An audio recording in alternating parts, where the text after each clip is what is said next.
Citi Field in New York, the New York Mets play the Atlanta Braves. New York Mets baseball on SNY is brought to you by your local Ford dealers. For great deals on Ford cars, trucks, and SUVs, visit buyfordnow.com. By Empire City Casino, current jackpot is now over $1.1 million. You could be the next big winner. By Spectrum Mobile. Spectrum Mobile has unlimited talk, text, and data. Save up to 40%. Go to spectrummobile.com today. By Geico, the #1 insurer in the New York market. And by NYU Langone Health. Time is running short for New York to enjoy the 2018 New York Mets. Just 5, count 'em, 5 games remaining for the Mets in the big city. Enjoy them while they last. And a pleasant good evening, everybody, and welcome to Citi Field. Gary Cohen, Ron Darling with you. Keith Hernandez joins us in just a moment as the Mets continue their series against the Atlanta Braves. Every 5 days this year, we have had the great pleasure of watching Jacob Degrom take the mound. Tonight, Jake will take the mound for the final time in 2018. You know, Gary, since I started broadcasting, Degrom's season this year is a season that I'm really just not familiar with. That's how good it's been. I've been around a lot of great pitchers, and I've seen them have stretches of 7, 8, maybe 10, maybe 12 great starts in a row. I've never seen a guy have 30. I'll eliminate one, the 45-pitch first inning in Philadelphia. Just one bad start all season long. I mean, look at those numbers. They're just things that I can't even describe how hard they are to do. He has one more record he can tie tonight. Jake Arrieta had a streak over 2 years of 29 straight starts, 3 runs or less. He can tie that tonight. But look at his performance, Degrom's performance against the Braves this year. It's really a microcosm, right? 5 starts against Atlanta, a 1.09 ERA in those 5 starts, and the Mets have lost all 5 of the games. I mean, it's just really that's been his season all year. If you think of the numbers for him, the Mets are 13-18 in his starts this year. He's 0-9 in those 18 losses. His ERA is a tick over 2. Just those numbers alone show you that these things are impossibilities to happen, but they've happened in front of us 2018. The level of consistency has been off the charts, and he's got one more chance to make his mark tonight. It's the Mets and the Braves with Degrom on the mound. All the action coming your way on SNY.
Hyundai, the longer you look, the more there is to like. And right now, there's a lot to see at your Hyundai dealer. By Papa John's, enjoy the quality pizza you've come to expect from your local Papa John's. And by Nissan, now's the best time to save big at Nissan's Take Home a Titan Truck Month event. Celebrate Jacob Degrom's Cy Young level performance this season with a special 4 for $48 ticket offer in select seating locations this Thursday, Friday, and Sunday. Tickets are subject to availability. For tickets, visit Mets.com/Degrom. And there is the man himself, his 32nd and final start of 2018 upcoming. Jacob Degrom takes the mound at Citi Field.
The legendary Ozzie Virgil, 86 years old. He works in the Mets organization still as a catching instructor in the Dominican Summer League. Ozzie was the first ever Dominican-born player to play in the major leagues in 1956. And we will have the great pleasure of talking with Ozzie later in the game tonight. Meanwhile, Jacob Degrom preparing for that final start. What is that feeling like when you get ready for that last start of the year? Yeah, it's a great question. I think you're as excited as you are on the first start of the season because you just want to finish strong. It doesn't matter if you had a good season, bad season, or almost a perfect season like number 48. Trying to lock down a Cy Young award, trying to become only the 4th Met pitcher to win one. 259 Ks. And those 209 innings, those Toyota numbers, just off the hook. Braves lineup he'll face, brought to you by Hyundai, conspicuous by the absence of Dansby Swanson, who has a torn ligament in his left hand. He's out. Culberson is in. Ronald Acuna leads off, and Degrom's first pitch goes to the backstop, and we're underway. Acuna had the big hit for the Braves last night, a 2-run single in the 7th inning that put the Braves in front after the Mets had an early 3-0 lead. And Acuna fouls off the fastball, and it's 1-1. Degrom has made 5 starts against the Braves this year. Incredibly, he's 0-2 despite a 1.09 ERA, and the Mets are 0-5 in those 5 starts. Mets scored 7 runs in those 5 games. Acuna laces one into center field, and he's got a leadoff hit. So Ronald Acuna got right on that 97-mile-an-hour fastball, and he's aboard to start the night. Boy, I thought when it came out of his hand it was a slider because I saw spin, but it was thrown so hard. Maybe it was just a little cutting action on this fastball. And it was right down the pipe, and Acuna's up to the task. He is a fine young talent. This is a really good hitting team. 2nd highest team batting average in the National League. 3rd most runs scored. Here's Ender Inciarte, who was 1 for 5 last night. Frazier creeps in on the grass at 3rd. And a first pitch curveball from Degrom. Doesn't usually roll that out in the 1st inning. Usually rolls that out the 2nd time through the lineup. So this is a first ball fastball hitting lineup. We talked about that last night. So with all the analytics, everybody on the Mets side is aware. The battery is aware. Acuna 15 stolen bases on the year, and Degrom with a long hold, and time is called. Devin Mesoraco back behind the plate working with Degrom. Mesoraco caught Degrom's last start in Washington on Friday, has not played since, and this might be his last start of the year as well. There goes Acuna. The throw by Mesoraco on a hop, close play, and safe.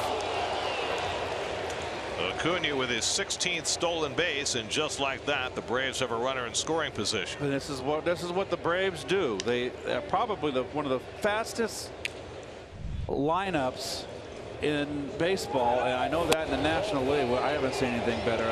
Those guys can steal bases, make things happen. That was a tiny lead he had, and still stole the base. Just don't like to see those guys slide head first. Rosario was thinking maybe Acuna came off the bag for a split second, but he stayed on. Teams have been running more against Degrom lately. There are so few ways to score against him. Inciarte chases a high fastball, and it's 1-2. It's now 15 steals that Degrom has allowed this year, and that number has been rising recently. Freddie Freeman on deck. Nick Markakis behind him. This year, when runners are in scoring position, the opposition is hitting .145 against Jacob Degrom.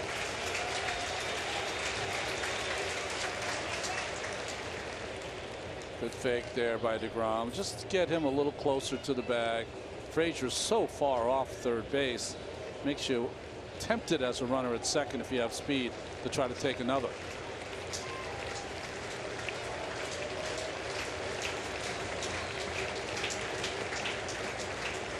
1-2 to Inciarte, and he throws a slider at his feet, and it's 2-2. You know, we haven't seen Rosario do it much. The reason that Jacob Degrom waited an extra second there, he wanted Rosario to try to pick off, and that would be the daylight play because it was wide open to pick off Acuna at 2nd base. Wide open.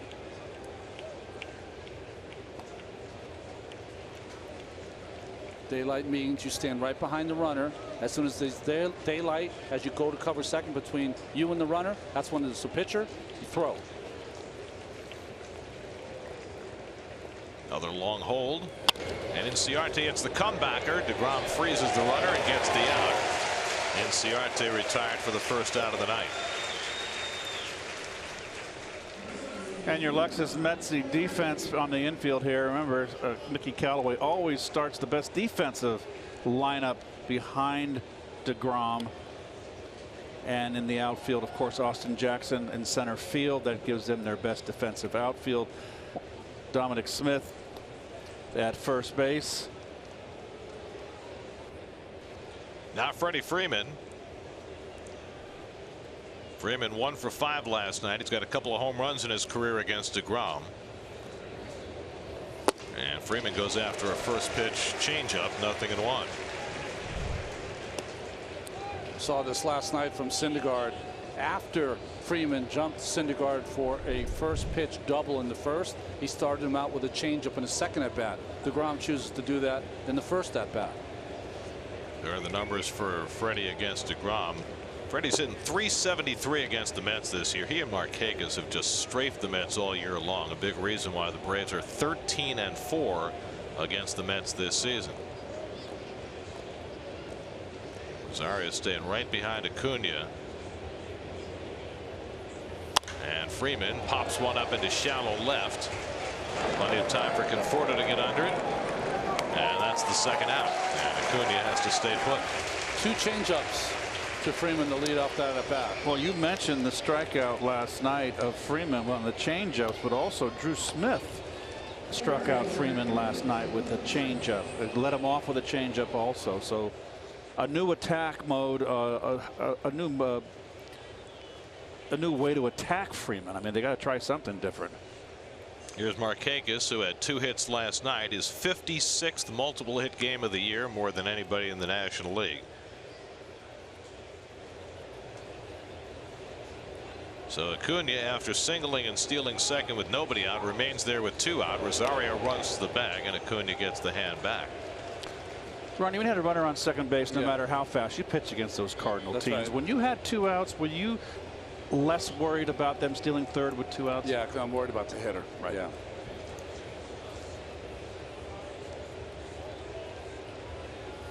And a first pitch curveball to Markakis for a strike. Now, you know, stealing third with 2 out is one thing, but what about just the opportunity to pick a guy off second to get you through the inning? Well, yes, you can definitely do that. You just have to know the runners that fall asleep on second base. The real good runners, you're not going to get them. Markakis gets jammed and fouls it off, and Degrom's ahead 0-2. And this is Degrom working his magic with runners in scoring position early in this game. As far as keeping the runner close to give your outfield a chance to give up a base hit, with 2 outs, that's the infielder's job. It's not my job. The infielder's job is to keep him close. I mean, Acuna's going to score from second on any hit to the outfield anyway with 2 out. 0-2 to Markakis, who's driven in 93 runs this year. Fastball runs inside at 98, 1-2. Thrown hard. That's what Markakis has done this year with 2 outs and runners in scoring position. About since August 9th. Whew. He has had himself a phenomenal year, arguably his best in the big leagues. 1-2 coming. And the slider tried to backdoor it and missed. 2-2. Backdoor slider with 2 outs with Markakis as Camargo's on deck is a tougher pitch to get away with because he has great plate coverage, and with 2 strikes he's one of those older players that shortens up and tries to put the ball in play. I think a fastball up is a better pitch against Markakis.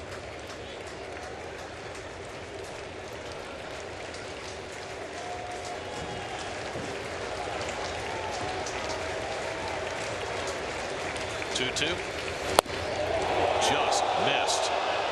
Again, tried to backdoor the slider, and home plate umpire C.B. Buckner said it went around the plate. Well, that's a hard pitch not to call. I agree with CB. I think it went around the plate, but boy, was it a tight call. Could have called it. Can't say it was a wrong call. No. 3-2 to Markakis. Camargo would be next. Chopper on the right side. Mcneil hurries in. Side retired. Degrom gives up a leadoff hit. Gets 3 outs with a runner in scoring position. Mets come to bat with no score.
2018 Kitcaster winner will be joining us in the booth. See 9-year-old Aiden Edelson make his broadcast debut as he helps us call the bottom of the third inning during tonight's game right here on SNY.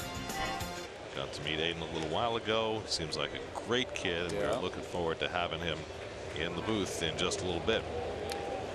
Sean Newcomb on the mound for the Braves tonight. Ahmed Rosario leads off against him. And Rosario goes after a first pitch fastball, 0-1. Newcomb has good numbers, Land Rover numbers, because he faced the Mets early this season. 1-0, only 2 earned runs in 13 innings pitched. Last time he pitched here on the 2nd of May, Newcomb threw 7 scoreless innings. Only 2 hits. But it has broke down for Newcomb. His first 16 starts, ERA 2.71. Last 13, 5.92. Handles the comebacker, bobbles it briefly, and throws out Rosario 1 away. Geico Mets starting lineup. Interesting with Brandon Nimmo batting 9th. First time in his career he's done that. Against the left-hander, trying to create a double leadoff situation and space out the lefties and righties as the Mets try and figure out some way of scoring enough runs for Jacob Degrom to give a winning record at the end of the year. There's Jeff Mcneil, who has handled lefties just fine in his brief big league career. He's hitting .300 against left-handers, .337 overall.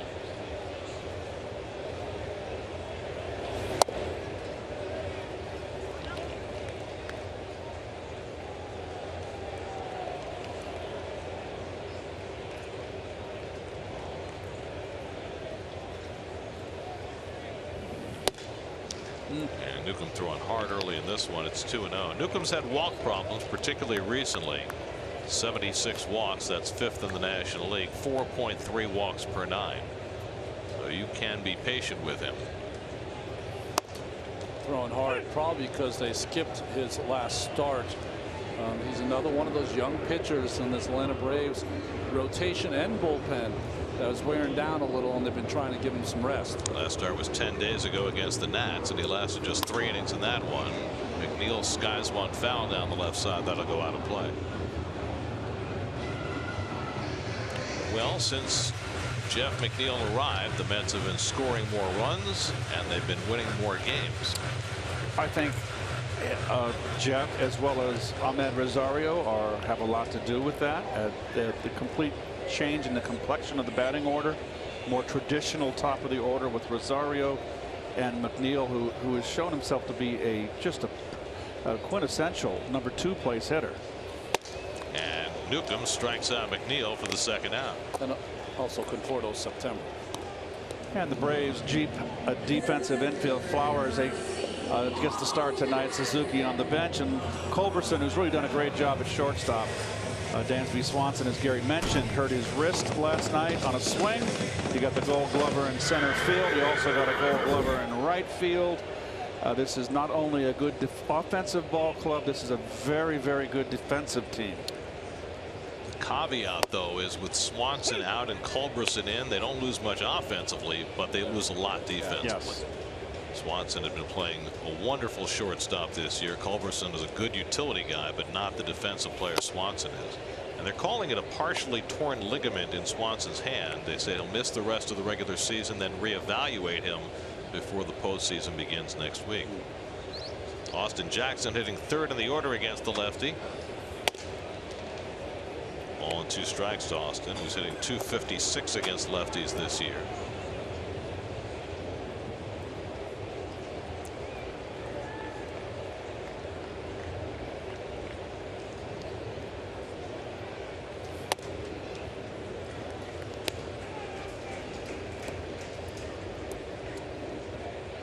Callaway trying a little different batting order tonight to try and figure out how to get Degrom some support.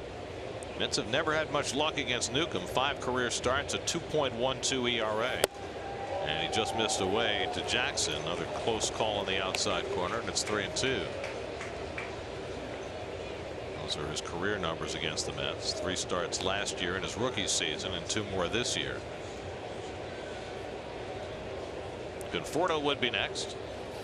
But Jackson strikes out in a very strong first inning for Newcomb, throwing all fastballs. He strikes out 2 of the 3. Degrom back to the mound with no score.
Johan Camargo takes a strike as we start the second. Camargo 1 for 5 last night. Had a home run against Degrom earlier this year. And he takes a changeup off the plate, a ball and a strike. Camargo having a terrific year. 272, 18 home runs, 351 on base.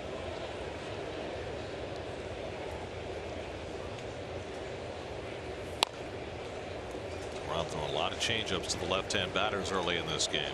Camargo kind of steps a little, seems like he steps a little bit in the bucket. He's right on top of the plate. We noted that last night. But kind of looks like he's kind of moving on his way to first base on his swing.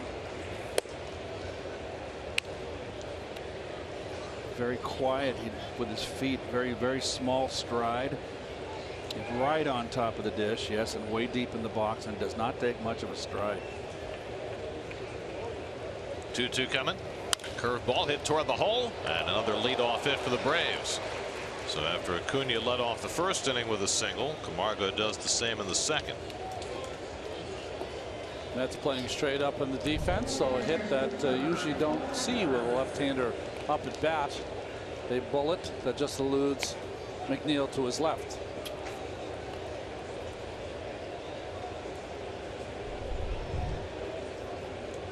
So now Tyler Flowers will step in. Kurt Suzuki caught last night. He and Flowers share the catching duties. Flowers, like Suzuki, not having quite the same offensive year he did last year when he hit 281 with 12 home runs. Still, as a combo, really some great production from their catchers. I think they had 99 RBI last year. This year maybe 20 home runs, around 75, 78 RBI. And last year they had 31 home runs combined. This year 20. Flowers' batting average down about 50 points from last year.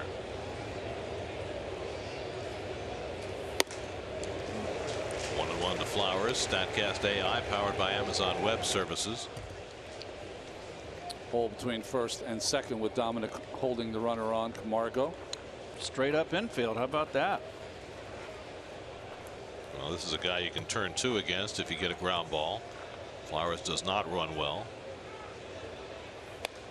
And Degrom busts him up and in. 1-2. Boy, you cannot hit that pitch. I don't care what right-handed hitter.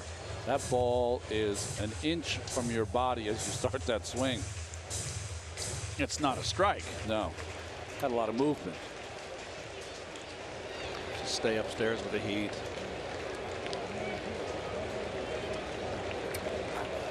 1-2 to Flowers. Struck him out. First strikeout of the night for Degrom. Leaves him now just 9 shy of 1,000 for his career. You called it, Keith. Yeah, 3 straight fastballs above the belt and 3 straight whiffs.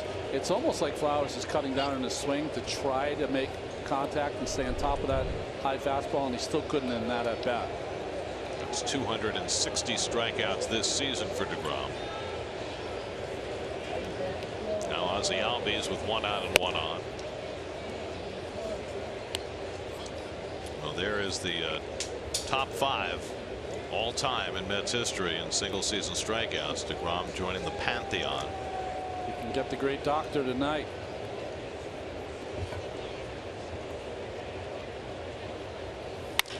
Double play ball if they hurry. Mcneil to Rosario, and a double play ends the inning. 4-6-3. They double up Albies. No score going to the bottom of the second.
Talented young comics in the country. Sebastian is here tonight, and he's standing by with Steve Gelb. Steve? Yeah, guys, and this has been a comedy that Sebastian didn't even have to do just now. We were about to come on camera, and about 8 people tried to get in. Yeah, they want their seats. Apparently, we're in somebody's seats, but it's okay. That's all right. He's a big enough star. One of the hottest comics going right now. And Sebastian, I know you're a big sports fan as well, a big baseball fan. Grew up in the north side of Chicago, but a White Sox fan. How'd that come to be? I don't know. I just like the White Sox uniforms. Back then, I was into black and white. That's all my family wore. We didn't have a lot of color around the houses, like red shirts or anything like that. So I'm like, this team like dresses like my family when they go to a funeral. So that's why I like the White Sox. I've heard that you feel a connection, though, to New York, that New York has really adopted. You know, you've sold out 3 shows coming up already at Madison Square Garden. They added a 4th. What has it been about this city that you think has really connected with your material? Well, I think it's family first. A lot of people are gravitating towards the upbringing I had, being an Italian family. You don't have to be Italian to get the jokes, but I think they're gravitating to the relationship I have with my immigrant father and kind of the craziness we grew up in. And it seems like everybody grew up the same way. I get a lot.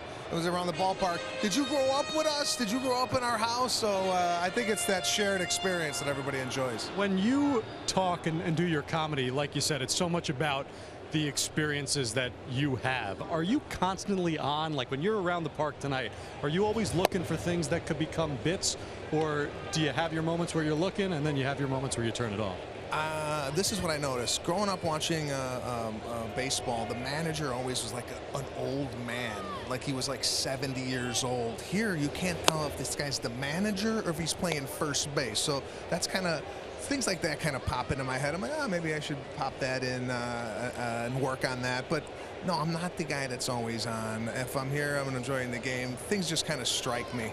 You know, I always think about that from a comedian's perspective, that when you go out there and you're performing, And everybody expects you to be the funny guy, I would assume, in your regular life as well. Does that ever become difficult? Do you ever feel like you just want to turn it off and people are always expecting of you? I turn it on and off. I'm pretty good at turning it on when I'm supposed to and turning it off when I'm not around my family. It's just turn it on right now. What? Already? Not that good. No, but you know, it's like when I'm hanging out with my buddies, my family, we're always having a good time. If I'm at the party, actually, I'm the quietest guy there. I'm always kind of reserved and. You know, one of the guys that is most well known, most associated as a celebrity fan of the Mets is Jerry Seinfeld, and I know you grew up idolizing him, trying to pattern some of your stuff after him, and now he's become a close friend, a big fan of your work. What is that relationship like, and are there times where you almost have to pinch yourself that he is a fan of you? It's crazy. I just did a charity event. Him and his wife Jessica have this Good Plus Foundation. We did a Carnegie Hall event, and yeah, I mean, it's been great having a guy like that who I used to watch not only as a comedian but at a TV show, and now we're going out to dinner, breaking bread, and talking about stand-up comedy. And actually, I called him yesterday. I told him I was going to be. He's in LA, and he's a big Mets fan, like you said. I think he's got a box here. So it's something. I do have to pinch myself. He didn't let you use it? He actually offered it. I declined. I said, "Listen, I got my own seats. I'm fine." But no, he's been a great inspiration, and now he's become a great friend. Sebastian, I mentioned that you've got these big shows coming up at Madison Square Garden. Is there any little bit of material, a little bit of preview that you can give to people who may be unfamiliar with your work? If you're asking me to do my act in the middle of a baseball stadium, that's what I'm asking. They can expect to hear a lot about my family. I got a new little baby. That's a lot of material there. People ask, oh, is this the same show? It's new, it's old, it's current. So we got one more show to sell, January 20th at 10 p.m. And then we'll have 4 sold-out shows. But yeah, take my word for it. It's going to be good. All right, that works for me. Sebastian, thank you so much for the time. Appreciate it. Enjoy the rest of the night. Thank you very much. I appreciate it. All right, guys, back up to you. Thank you, Steve, and thank you to Sebastian, who never fails to make us laugh. Oh, hilarious. Meanwhile, Sean Newcomb's retired the first 5 batters to face him. Dominic Smith hitting 6th in the order.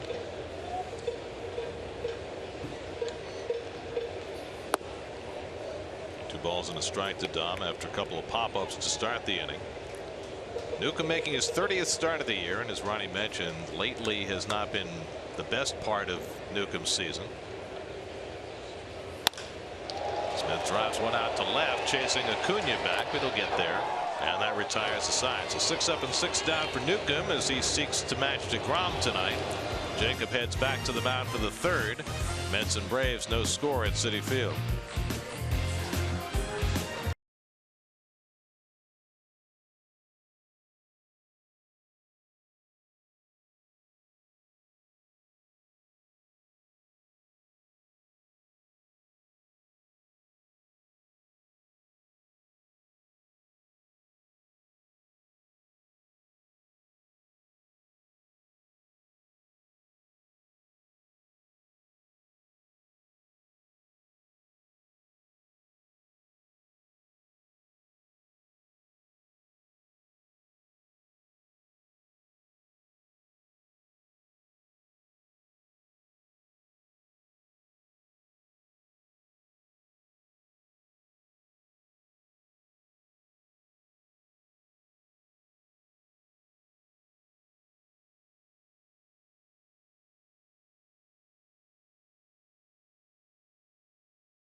There was it.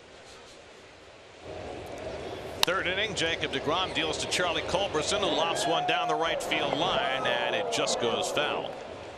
So after the Braves led off each of the first 2 innings with base hits, Culberson trying to dump one in along the line. So Degrom has done most of his work out of the stretch so far tonight. And that's how much Culberson missed by. By a foot.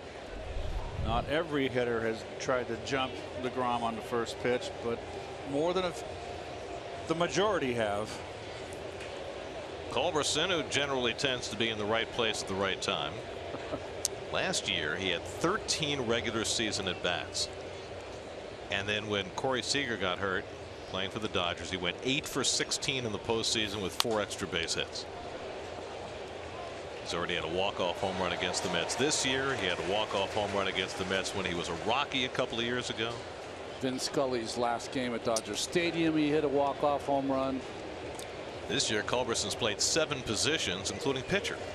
In places he hasn't played are catcher and center field. 0-2 from Degrom, and the slider off the plate, 1 and 2. I haven't read, in all the reading we do to prep for this, I haven't read, but it has to be close to the most position players to pitch in a game this year. I think we've already set a record. Okay, well, I missed it. Struck him out. Slider gets Culberson. Second strikeout for Degrom. 1 down in the third. Seems like Jacob is kind of settling in. I think Ronnie, you mentioned how how it feels on your last start, and particularly on a season that Degrom's had. Yeah. I think he's fired up. I think he was coming out overthrowing maybe to a degree. Now just kind of settling in. That was a nasty slider. Now the pitcher Newcomb, who is just 3 for 71 in his major league career.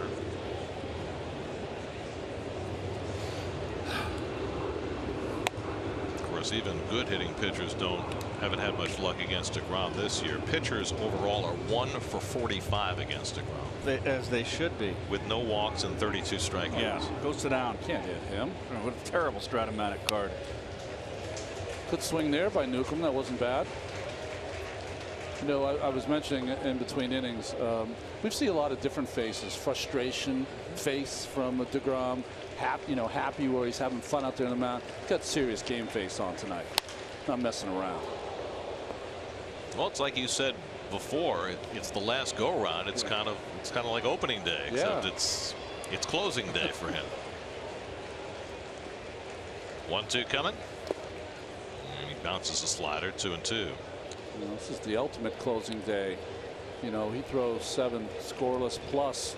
You're closing in on something more valuable than that. The biggest award you can get as a pitcher. And he strikes out Newcomb with a slider. Back-to-back strikeouts for Jake against the 8 and 9 hitters. That's his 3rd of the night.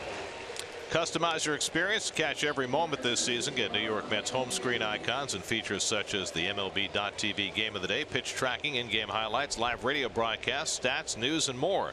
Download MLB at Bat today. Now Ronald Acuna, who singled to center leading off the game, stole second but was left stranded, and he takes a fastball for a strike.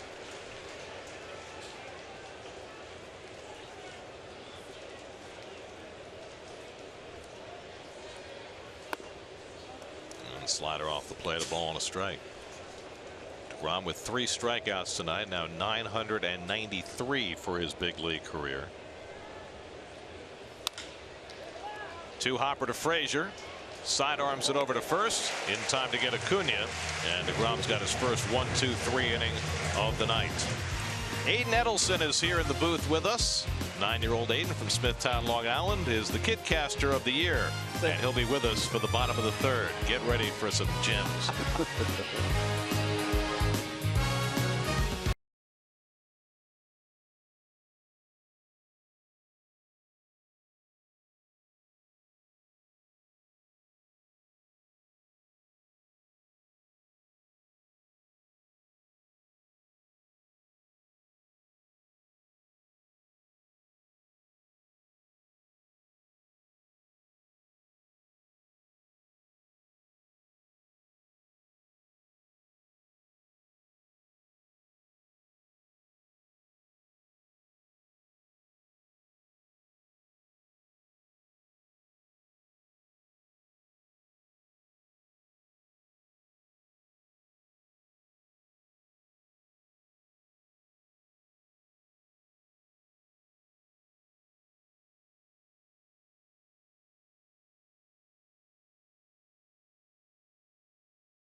Jacob Degrom with 3 scoreless innings, Sean Newcomb with 2, and Aiden Edelson is joining us in the booth. Aiden is our SNY Kidcaster of the Year. This is a great tradition that you're stepping into. Have you been a Met fan for long? A long time, yeah. How long? About my whole life. Yeah, well, when was the first game that you remember watching? It was today, and it was the Mets versus the Cincinnati Reds. They clinched a playoff berth in their 2015 World Series run.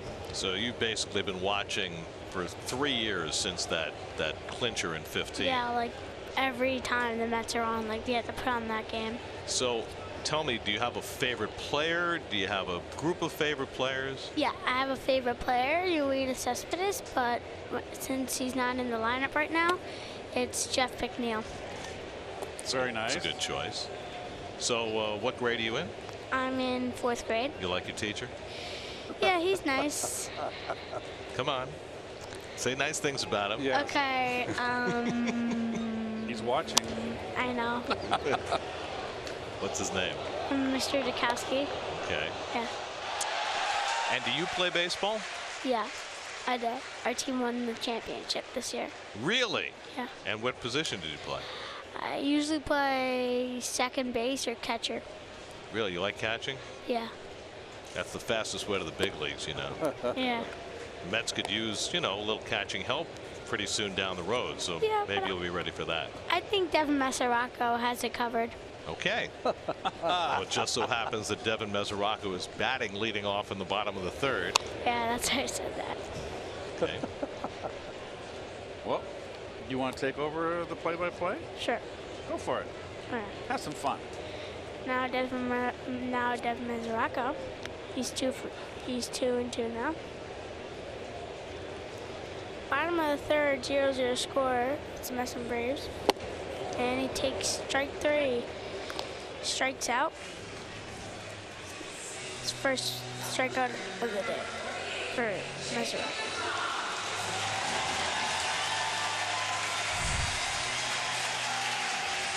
He took it right down the outside corner.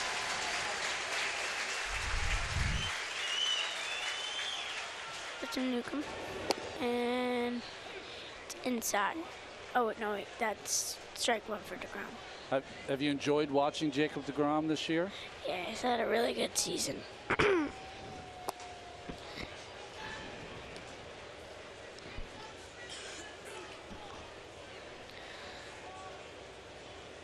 My favorite part about him is his ERA.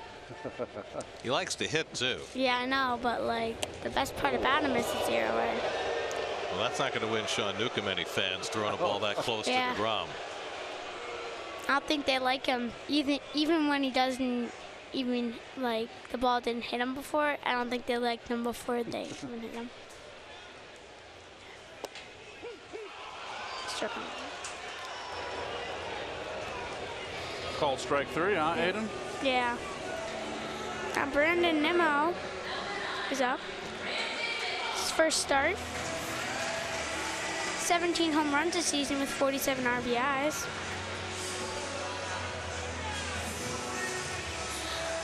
Fun fact about Nimmo, he's the highest overall drafted from Wyoming. He was 13th overall in the 1st round.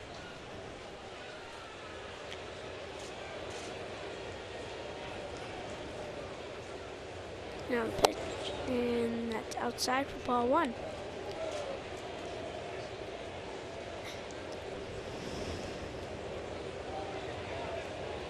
Pitchers like to pitch to him high and low because that's where he usually swings and misses, but his hot spot's usually middle or down under, like that. I agree 100%. I like Yeah. hot spots. Way to go. Now he deals, and that's down low for ball 2. You're going to have to show the heat map Wow. to support what Aiden's talking about. Well, that's a little above our pay grade here.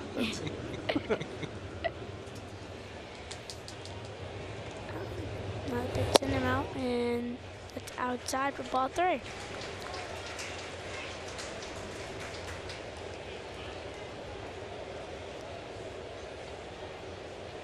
Brandon's been getting on the base pretty much lately, huh? Yeah. Really good on-base percentage. And he speeds down to first for a walk. My favorite part about him is that he hustles to first when you don't need to just run. He hustles the whole time. So it's just not the old folks that enjoy the hustling down the first base line. It's our young fans who like the hustling too, right, Aiden? Yeah. Now on Rosario, he grounded out the first time he was up. 2 outs with Nimmo on first. Now the pitcher Rosario, and that's strike 1.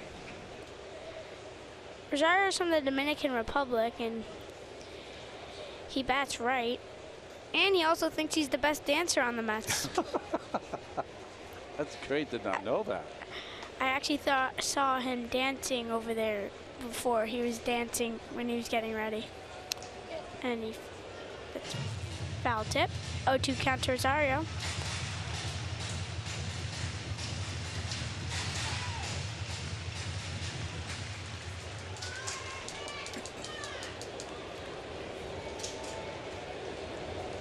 Jeff Mcneil's on deck. And 0-2 count to Rosario. 2 outs. And he swings for strike 3, and that's the end of the inning. Well, Aiden, we really appreciate you coming by. You did a fantastic job. You were so well prepared. You had great notes, and you know, Ronnie might become the general manager. Keith might retire, so there might be a spot in the booth before we know it. Hey, now give Gary back his tie, will you? Okay. It looks like he took it right out of my closet. Get it? Aiden, tell all your friends in Smithtown hi for us. Okay. All right. It's Aiden Edelson, everybody.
We go to the 4th inning.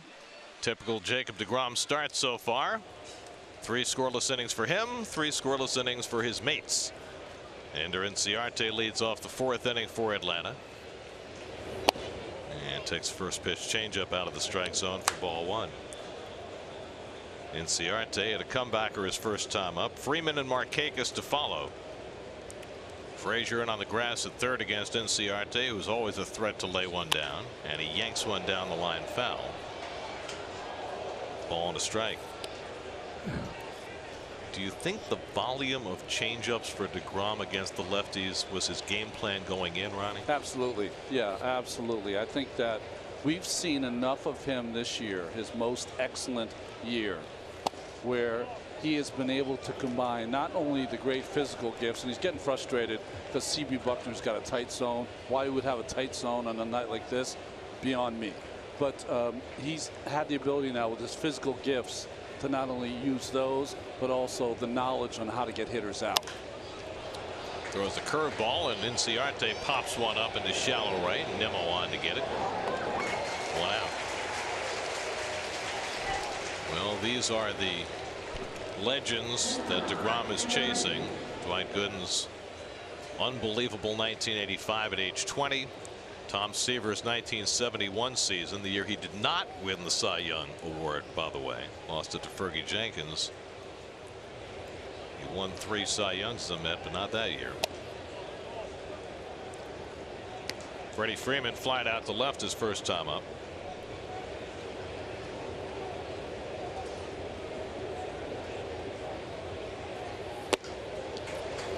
Nice slider.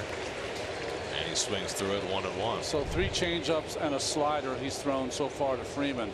Stayed away from the fastball. He didn't mean to lead that ball that high. No, good to get that one back. Rolled down to first. Dom Smith with the flip. 2 out. Oh, little. That is the second time already that Freddie Freeman has given Degrom a little pat. Well, he gets respect from the other players in this league. They know what he's doing. Also, it almost like he said, "Hey, I hope you get the Cy." I mean, that's what it looked like the way he was talking to him. 4 changeups and a slide piece for Freeman. So 2 out and nobody on. Now Markakis, and he tries to hold on the high fastball, but he went around 0-1.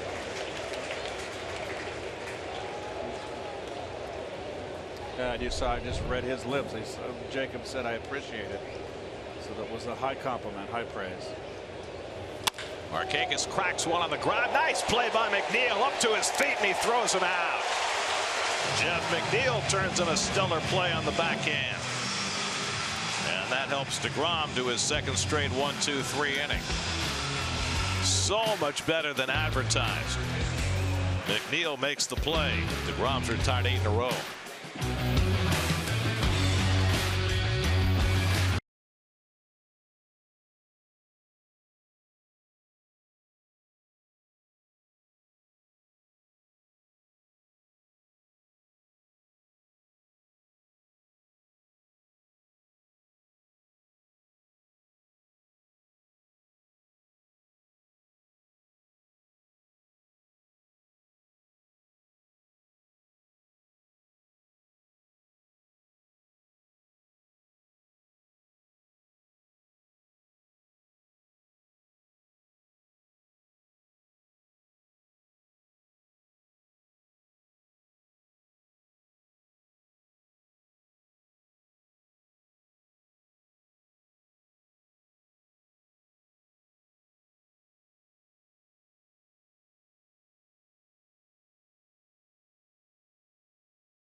Home 4th inning, no score. Sean Newcomb is not allowed to hit yet. Spectrum high-speed pitch. It's Degrom with the small edge. Newcomb's been throwing hard tonight. His average fastball velocity this year has been 93, but he has been 95 to 98 tonight. He's also trying to show his manager he belongs on the postseason roster. Good point. Very upright pitcher. Tall. Doesn't get down low. Right over the top. He's a kid from Massachusetts that grew up idolizing John Lester. See a lot of John Lester in his motion. Motion, his size, his facial expressions.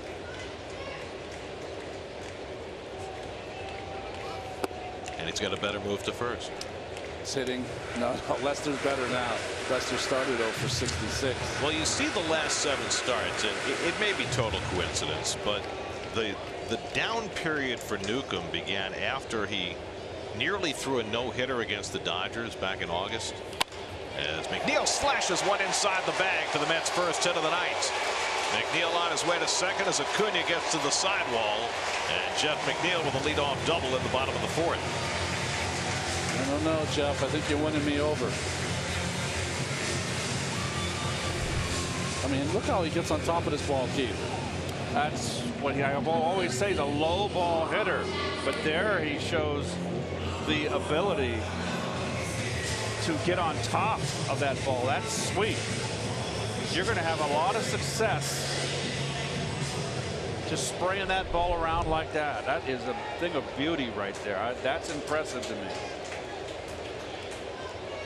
Now Austin Jackson, and this might sound heretical, but I think I'd bunt right now. Jackson has not been swinging the bat well. You got Conforto and Frazier behind him. Try to get Degrom an early run. A run. But not an early run. They run.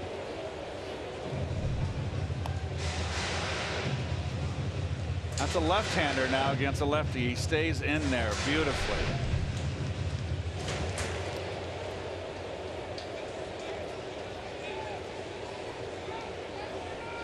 Corners hedging in, but certainly not playing in expecting a bunt.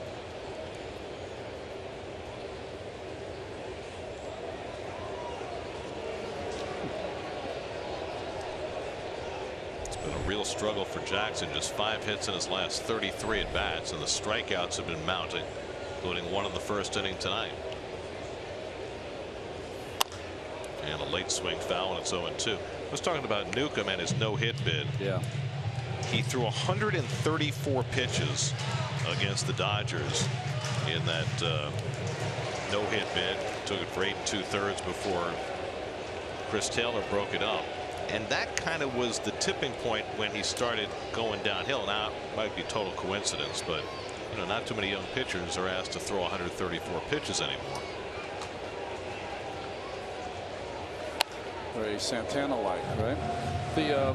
He was given extra time after that start, but still, you're right. I mean, 100 pitches is usually where young pitchers are at.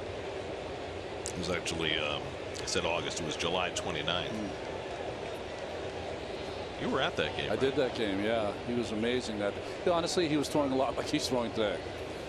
And the curveball strikes out Jackson for the first out.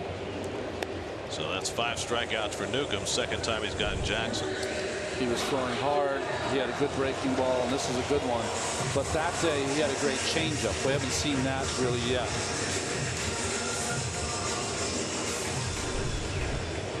He changes speeds with his breaking balls. That's what I like.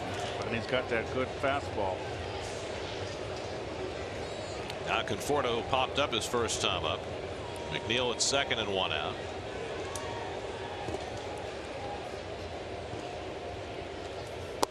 Michael takes the curveball off the plate for ball 1.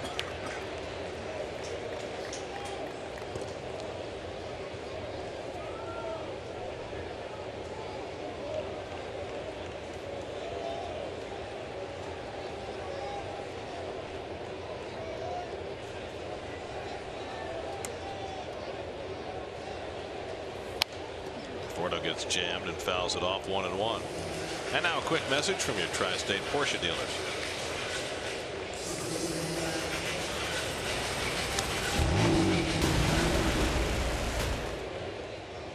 Brandon gets all the fun. Looks so good behind the wheel, but it's so weird to see him not smile.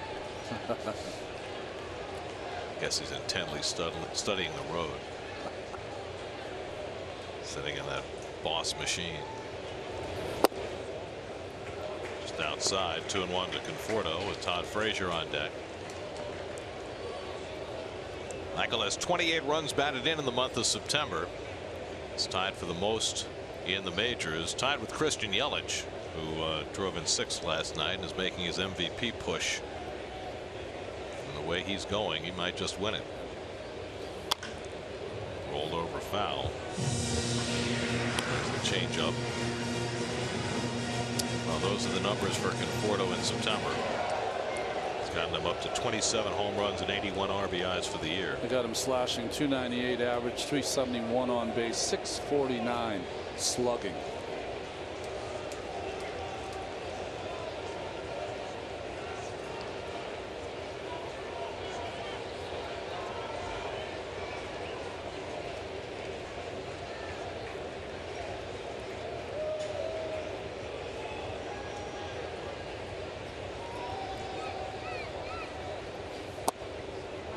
Trying to tease him. Conforto lays off 3-2. It's going to be a hard pitch for a lefty to throw a lefty change up away. Yeah, you know, that's what Conforto will do, though. He's so red hot. He started inventing pitches out there to try to get him out.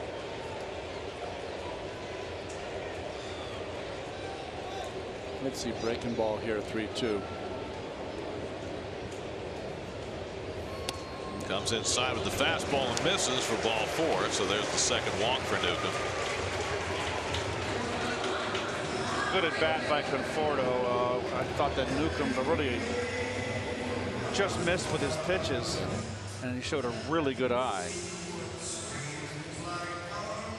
So now 2 aboard with 1 out for Todd Frazier.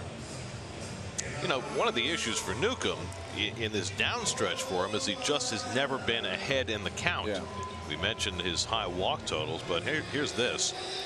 This year he's thrown almost 32% of his pitches when behind in the count, which is the 3rd highest percentage in the major leagues. Which is better than he was last year. So he has made improvement, obviously, with the 12 wins, good first half. But still, that'll be his last stumbling block. His ability to throw strikes consistently. If he does, it's obvious he has stuff to really be a big winner. Now tonight he's been ahead in the count more than those numbers would indicate, but it's got to be awfully stressful when you're constantly pitching from behind in the count. Did you notice the Flowers going to the wrist guard like Tom Brady in the huddle when he went out and talked with Newcomb? Bringing the scouting report from his wrist to his pitcher. No, he opened the flap up and was reading off the flap to Newcomb about Frazier. Interesting. Taking all the thought process away, huh? I mean, do they have as much as pitch sequences for each hitter on that flap, do you think? Yeah, well, I think that what they have there, if you go for a visit, the pitch flap will tell you best pitch to throw, first pitch of an at bat, second time through the order to Frazier. Yeah, they'll definitely have that.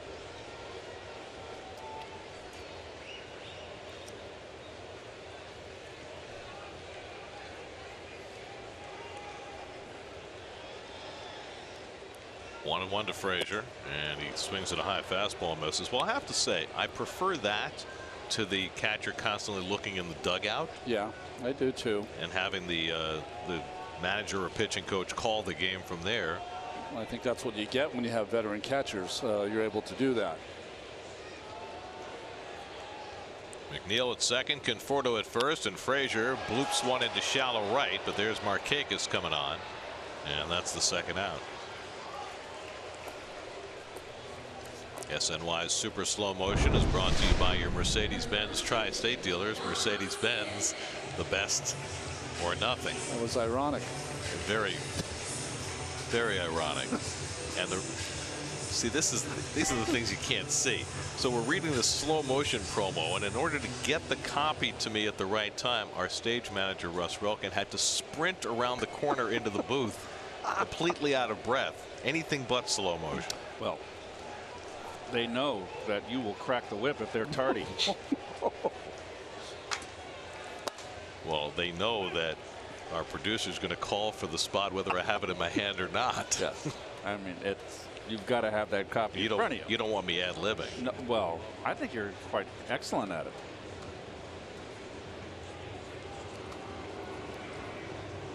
Smith flying to left his first time up, and Dom takes it outside. Oh, we have an instant replay. So here we go. Oh, poor Ross. And he got it there in plenty of time. Get that man a nice cold beverage. Oh. Or maybe a fan to cool him down. Fastball for a strike. Nice looking pitch by Newcomb, and it's 1-2 to Dom Smith. What I like about Newcomb so far with some of the left-hand hitters, he has the ability to throw an inside strike with that fastball. A lot of left-handers have a hard time doing that, and if he can do that, that is a big weapon.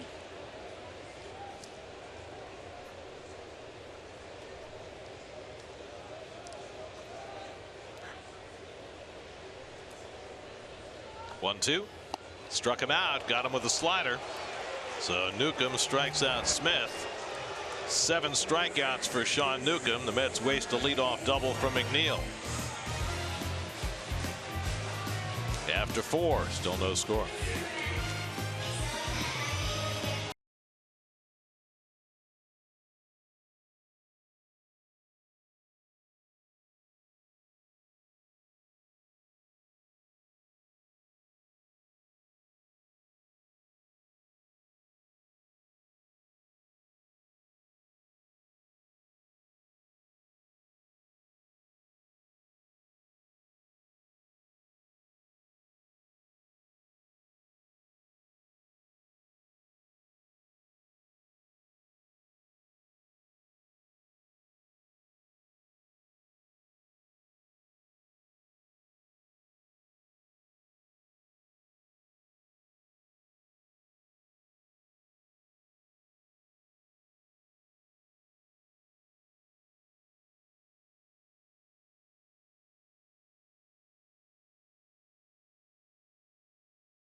Scoreless innings tonight. Gave up a leadoff hit in each of the first 2 innings, but now he's retired 8 in a row. So for you folks at home, Degrom throwing about 55–60%. That's kind of what a pitcher will do in between innings. Just getting loose. Johan Camargo leads off the 5th and takes the first pitch fastball for a strike. Camargo got a curveball and pulled it into right field for a base hit, leading off the 2nd. Now 6 for 15 against Degrom. That's a 400 average for his career.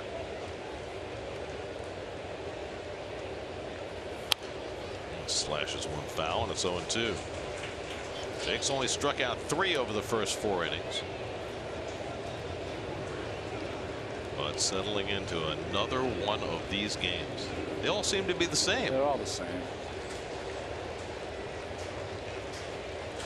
0-2.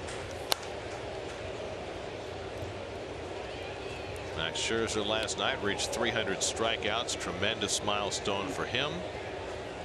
Aaron Nola, Max Scherzer, Jacob Degrom, your Cy Young competitors. Camargo takes strike 3 called, and that's the first out. Wow. Well, those are the last 5 Cy Young Award winners. Scherzer's one of the last 2 years. Of course, the last before that was R.A. Dickey in 2012, who was the last Met to win it. Fewest wins for a starting pitcher to win the Cy Young Award. 2. Felix Hernandez in 2010 had 13. He was 13-12 that season. And the strike shortened season, Fernando in 1981 had 13. For a starting pitcher. Starting pitcher, to win the Cy Young. Yeah. Well, the odds are that Jacob Degrom is going to break that record. Yep. I think every straw poll that has been done has found that the writers couldn't give a hoot about the wins, and that Jake is clearly the front runner. Results to be announced in November. We are at the beautiful confluence of what used to be and what is, as far as voting for Cy Young. Oh, I love that shot right there. It gets on you quick. Flowers is still anything above the belt. That fastball, he's just not getting there. 1-2. Just off the corner with a fastball. 2-2. Well, that's the current ERA through 4 1/3 scoreless innings, updated out by out.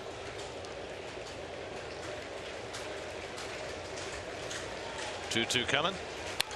Fouls that back. R.A. Dickey won 20 games in his Cy Young season. ERA a run more than the current Jacob Degrom ERA. But that year was magical in its own right. That's right.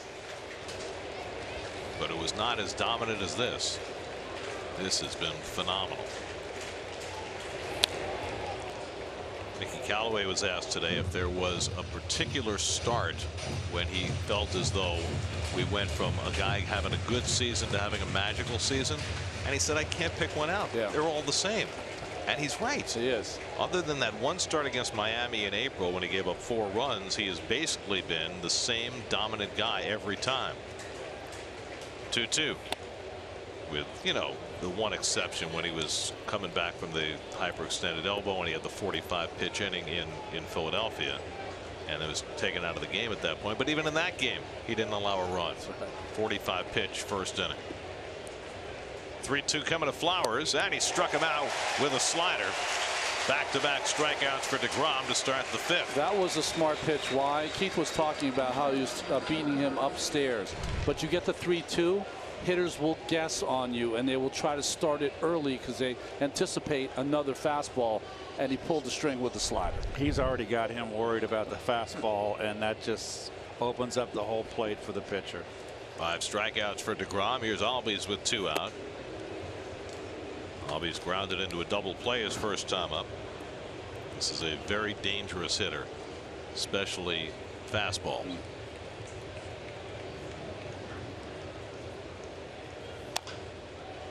Rolls over that one. It's 1-1. Today's Verizon trivia question: who posted the highest ERA in a Cy Young winning season? That's a good question.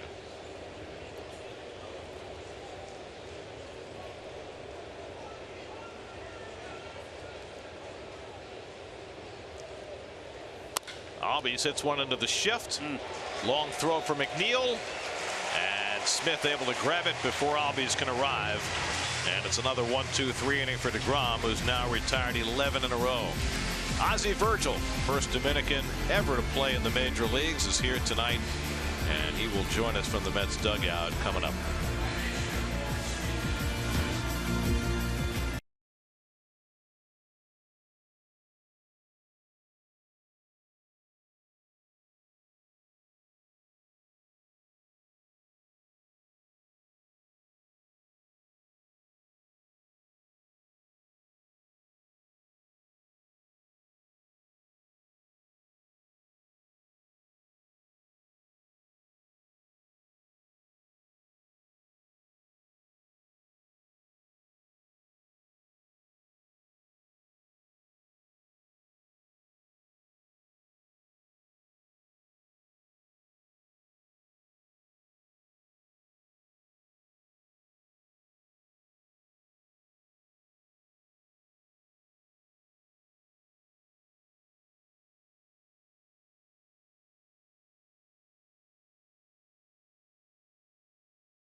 Ozzie Virgil Sr. is now 86 years old. He became the first Dominican-born player to play in the major leagues in 1956. Born in the Dominican, went to high school at DeWitt Clinton High School in the Bronx, and made his debut with the Giants late in the 1956 season. Played for them in '57 as well. Played for 4 different major league teams, and we are honored to have Ozzie Virgil on headset from the Mets dugout tonight, where he is serving as an honorary coach as Mesoraco grounds one down to third for the first out. Ozzie, it's Gary, Keith, and Ron in the booth. Thanks so much for joining us. What was it like tonight, bringing out the lineup card and throwing out the first pitch? Well, it was great. It's been a long time that I did that. Last time that I did that when I was coaching with Dick Williams over at Seattle. But it's great to get back and hear the sound, the best sound in the world. It's the ball hitting the bat. Ozzie, I remember you as a San Francisco Giant. It's Keith talking right now. Right. I remember you from '66. That's correct. And '69. That was your last season. You coached 19 years. You've played with and have coached and seen a lot of players. Tell us who was the greatest player you ever saw. I think I have an idea. Yes. And as a coach, the new generations came up. Who were your favorite players? Well, to tell you the truth, I had the pleasure to be in the same field with Mr. Willie Mays, even though I've seen him very, very good players in my lifetime at the National and American League. As far as the Dominican players, I think the Dominicans had a chance to have the best Dominican player at all time, which is Mr. Cedeno, when he played with the Houston Astros. He had a lot of ability. He ran good. He threw good, and he was a nice kid. Right. Well, that's 3 times in this game now that Newcomb has come inside to Degrom, and I think Jake's had enough of that. Yeah. Well, that's the game. We did that a lot when I played. There's a lot of chin music when we played. Well, there's one player on the field that Mets fans do not want the ball inside, and that's Degrom. That's correct. He's a pretty good hitter. And now they're happy because he draws a walk. Ozzie, you know, having the honor of being the first Dominican-born player in the major leagues is something fabulous. When you look at the game today and see the enormous impact that Dominican players are having on this game, how does that make you feel, having been the first? Well, to tell you the truth, I feel real good about that, especially now we have, I think it's something like 20 academies from different major league teams and the Dominican Republic, and the result that we have having with the Dominican players. The Mets had a great academy down there. We teach them how to play. We also try to teach them how to speak English and get that diploma at that academy. I think it was really nice of Mommy Naga and the Woodpalm family to implement that in the academy. You know, Ozzie, Ron Darling here. I was just wondering what has changed for you in coaching the Dominican players, because they certainly have changed the face of what baseball is right now. Well, we get these kids only because they hit the ball in the batting practice and catch the ball and throw the ball, and we get them really, they don't know anything about the game. We have to start from scratch, and we hope that they get enough at bats and enough innings so they can improve themselves. And like I say, always the cream is going to come to the top. The discipline that we have to tell them that they have to play in the United States. Ozzie, can you explain for the American audience the impact that baseball and Dominicans playing in the major leagues has on the culture in the Dominican Republic? Well, I used to see this. I tell them most of the time, I tell them, when you get signed by one of the major league teams, your life for you and your family is going to change 360 degrees. It's amazing the way that these kids come here, and like you say again, the game is baseball in the Dominican Republic. We all love the winter ball. That's helped a lot of the young players get better, and get faster to the major leagues. Ozzie, you broke in 1956. Am I correct? That's correct. With the New York Giants. That's correct. How were you received when you got called up? When I got called up, it was only 2 Dominican players signed by major league teams. It was a guy called Rudy Hernandez, which he eventually played with the Washington Senators as a pitcher. He used to be an outfielder, and I had to work it out with him and see who's going to get there first. It was either Rudy or I was getting passed, but I passed him. I went from D to C to Class A, Double A, and Triple A. So I beat him to the major leagues. You as Nimmo walks again. Ozzie, you're now in your 7th decade affiliated with professional baseball. Did you ever think that it was going to be this kind of a lifetime experience? No way. Especially now that I'm working with the Mets down at the academy. I never thought that once I got out of coaching in the major leagues, that was it for me. But like I said, the love for the game that I have and the respect for the game that I have is amazing. I was an ex-Marine, Marine of the United States, and they taught me a lot of discipline, and that's the reason I still love the game of baseball. Ozzie Virgil, it has been a great honor talking to you tonight. Congratulations on being feted the way that you have here today. It's certainly an appropriate thing in Hispanic Heritage Month for us to sing your praises, and we are so happy that you took the time with us. Thank you. I thank the New York Mets and the family to honor me on the date, to be here and watching the players play, which I enjoy very much. Thank you very much. Thanks, Ozzie. Thanks, Ozzie. That is Ozzie Virgil, who's, let's also note his son, Ozzie Jr. You guys played against him, That's didn't right. A catcher himself. Well, he was Dick Williams' third base coach for years with Montreal, 1976 to 81. Followed Dick to San Diego as well as Seattle.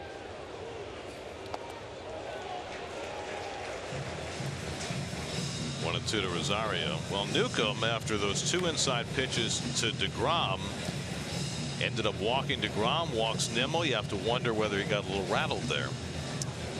I think he is rattled, and we'll see how he fares here. I just wrote down to Ronnie here on a piece of paper a while ago during the interview with Ozzie Sr. That this guy may blow up.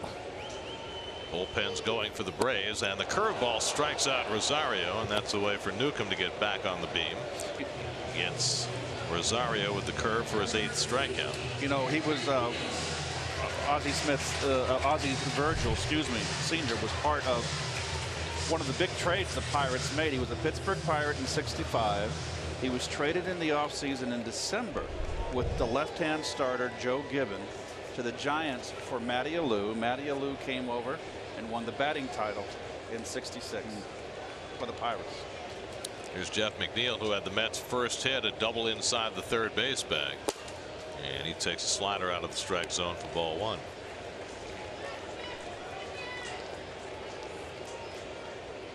Newcomb has walked 4, 2 of them in this inning. And the Mets hoping to cash in to get Degrom in the elusive lead. It's Degrom who's running at second. And McNeil takes a fastball out of the strike zone, 2-0. So this is a more indicative inning of the way things have been going for Newcomb lately, working behind on the count.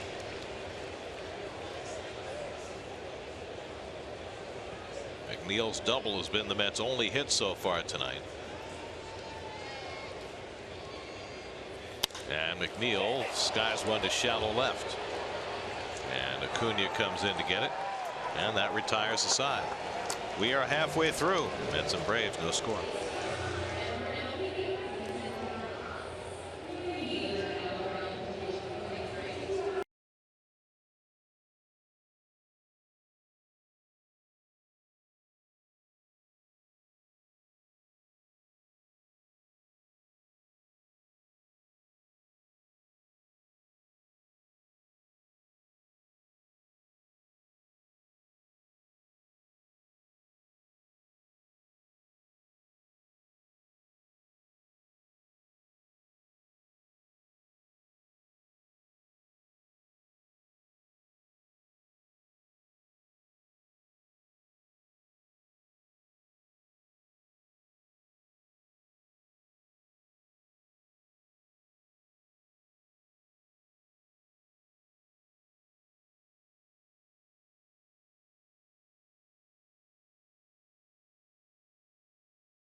And the Brewers just a half game behind the Cubs for the lead in the Central. Purchase your 2019 Mets season ticket package today. Choose from full season, half season, or 20 game plans that include opening day and the Subway Series. Plus, for a limited time, receive an authentic or replica Mets jersey with your purchase. Current season ticket holders, a reminder to renew your plan by this Sunday to take advantage of a full array of Mets amazing perks. Purchase your plan today at Mets.com/ticket plans. Charlie Culberson takes inside, a ball and a strike. So a scoreless game as we go to the 6th. This is Jacob Degrom's 32nd start, and in a quarter of them, 8 of his starts this year now, it has been scoreless after 5. It's obscene. I mean, what percentage of major league games are scoreless after 5? It's got to be 10% or less, right? That's right. 25% of his starts.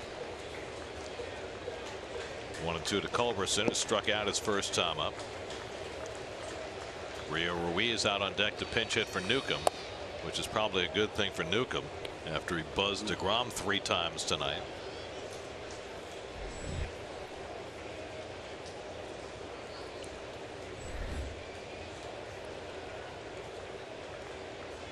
Two to Culberson. 2 hopper for Rosario. 1 out. That's 12 in a row retired by Degrom. No, those are the numbers coming into tonight. First in ERA, second in strikeouts, 4th in opposing average, but first in opposing OPS, which I think is important. Huge. The Mets had averaged, what, maybe 4 runs a game for him. He might have went 30-0. Well, plus the Mets bullpen ERA in his starts is 2 runs per game higher than it is for all the other pitchers. So it's been everything. It's been defense, it's been offense, it's been bullpen, but he hasn't wavered. It's a man on an island by himself. Here's Ruiz to pinch hit. No man's an island run. First pitch curveball for a strike. Rio Ruiz pinch hit last night at a fly ball that Austin Jackson dropped in left center. That helped lead to that 4-run 7th inning for the Braves. Change up off the plate, 1-1. Luke Jackson is up in the bullpen for Atlanta. So Newcomb went 5 scoreless innings, allowed just 1 hit, but he's out.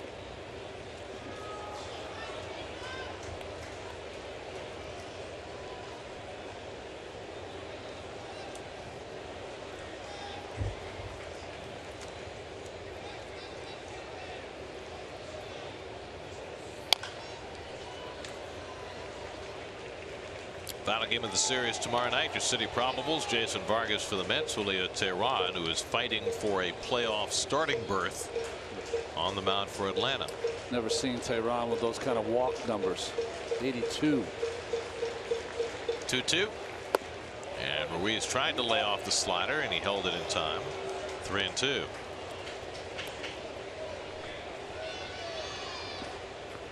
Degrom has not walked a batter tonight. This is only his second 3-ball count. And he strikes out Ruiz with a fastball. Number 6 for Degrom.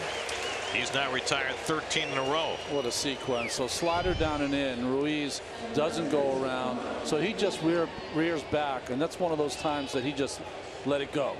Throw it as hard as he could outside and try to throw it by Ruiz, who was about a week late. Yep.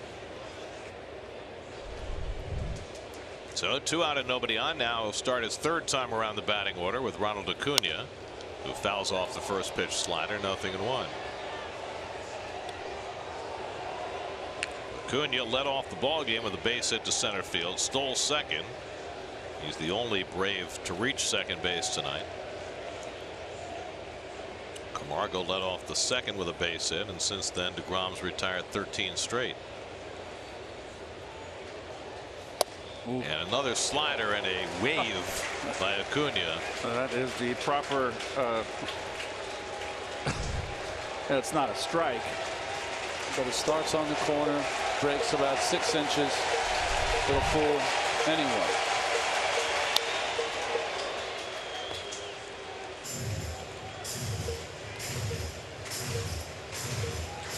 But that's the difference, right, between facing a Ruiz and facing an Acuna. You come back with the fastball after he doesn't touch the slider. He knows he's keeping the ball away from Acuna.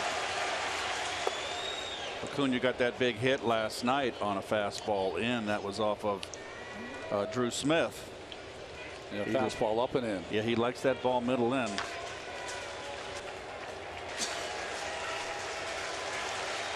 One-two coming.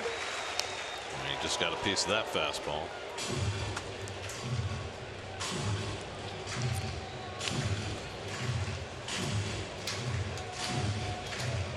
Degrom and Acuna have looked amused during this at bat. Acuna amused at a slider he couldn't hit. Degrom amused that Acuna fouled off a pitch he thought was unhittable. 1-2. He misses with that slider. 2-2. Noticed during this game, and it's one of the reasons that he likes Mesoraco behind the plate. Very few shaking off from Degrom to Mesoraco. 7th pitch of the at bat to Acuna. And he just got a piece of that, or did he? He missed it for strike 3. Mesoraco chases it down, and the throw gets away. And Acuna is safe at first. They throw in behind him for the tag, and he's out! He took the turn!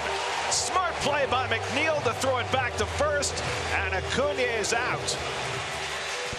He veered to his left. It didn't look for sure as though he'd made the hard turn, but first base umpire Phil Colbreth said he did. And Mcneil alertly got it to Smith to tag out Acuna to end the inning. Oh, I thought he fouled it off. I did too there. Jeez. But he ran anyway. Watch Degrom if you can see him in the picture. You're not going to see him.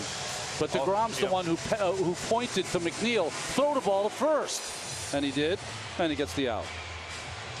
And that is the right call. So it's a strikeout, a wild pitch, and a 4-3 putout, all in one.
Luke Jackson is on in relief for Atlanta.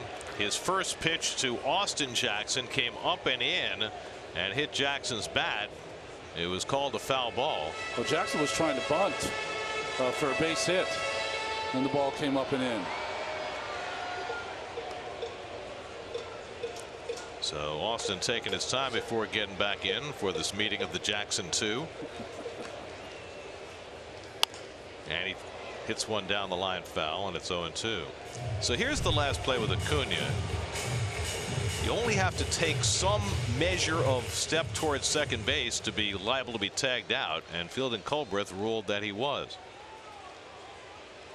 Jacob Degrom pointing to Mcneil, telling him to throw the ball to Smith, which he did, and they got Acuna out. He made a slight bend to second base. What made the whole play so confusing is that it looked to us and looked to a lot of people as though it was a foul ball, but it wasn't. Well, Mesoraco didn't take anything for granted, even though he wasn't able to make a good throw to first. And here's a measure of Degrom's season. As Jackson bounces one foul.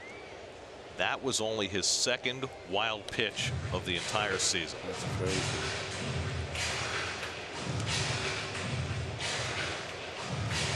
He's been so precise in everything he has done this year. It's had to be.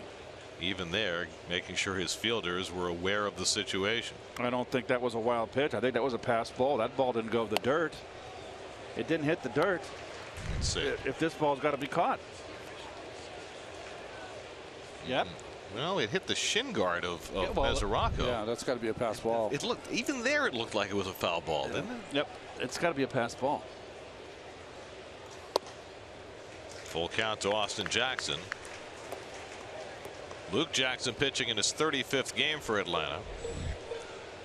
Pitching in relief of Sean Newcomb, who allowed just one hit over 5 innings, walked 4 and struck out 8 through 88 pitches. Conforto on deck. And Jackson goes down swinging on the slider. 3 at bats, 3 strikeouts for Austin Jackson tonight. Let's take a drive around the majors presented by Cadillac. Who's going to win the MVP in the National League? Well, here are 2 top candidates. I think Christian Yelich, with his play down the stretch, has certainly taken over the front runner's role. Yeah, I agree. I think the batting title, which is within his grasp, is going to be the deciding factor. Even though they don't care about batting average today, a batting title is a batting title. It means a lot. Well, listen, the Brewers last year were 5.5 games up at the All-Star break. They couldn't pull it off towards the end of the season. Yelich has been the reason why they've turned it on in September this year. He is tied with Conforto for the most RBIs in the major leagues in September. Milwaukee a half game behind Chicago coming into the ninth. The Cubs are up 2-1 in the third. Milwaukee has a firm grasp on that first wild card. That's pulled down the line. That's a fair ball. And that'll go down the line and into the corner. Conforto racing for second. He's going to take the turn but stop there with a 1-out double. So Michael Conforto continues his excellent September. He's got his 25th double of the year. Well, he's hitting the ball, but look at that. Right up at the plate, letting the ball, I will say it, get deep. Good balance. And hit a breaking ball, Keith. Good to see as Michael keeps on trucking.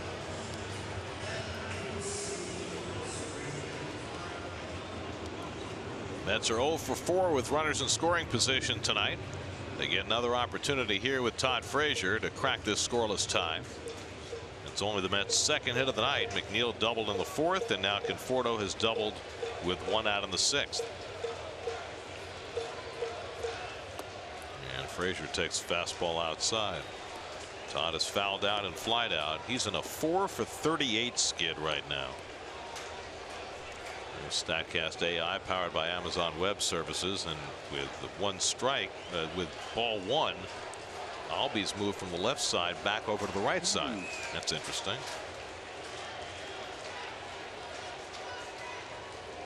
I wonder whether that was where he was supposed to be in the first place, or whether that was an adjustment they made on the count. I wouldn't see how you would make an adjustment the opposite field on a count where the hitter's ahead of the count.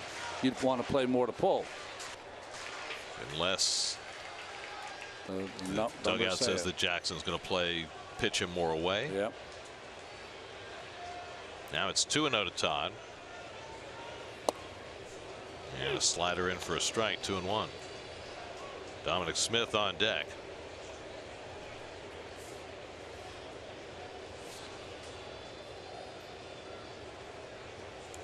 Mets haven't scored since the 6th inning last night. Trying to get something going in the 6th inning tonight. And Frazier flies one out to right, but right at Markakis. And that's the 2nd out. And Conforto stays at second.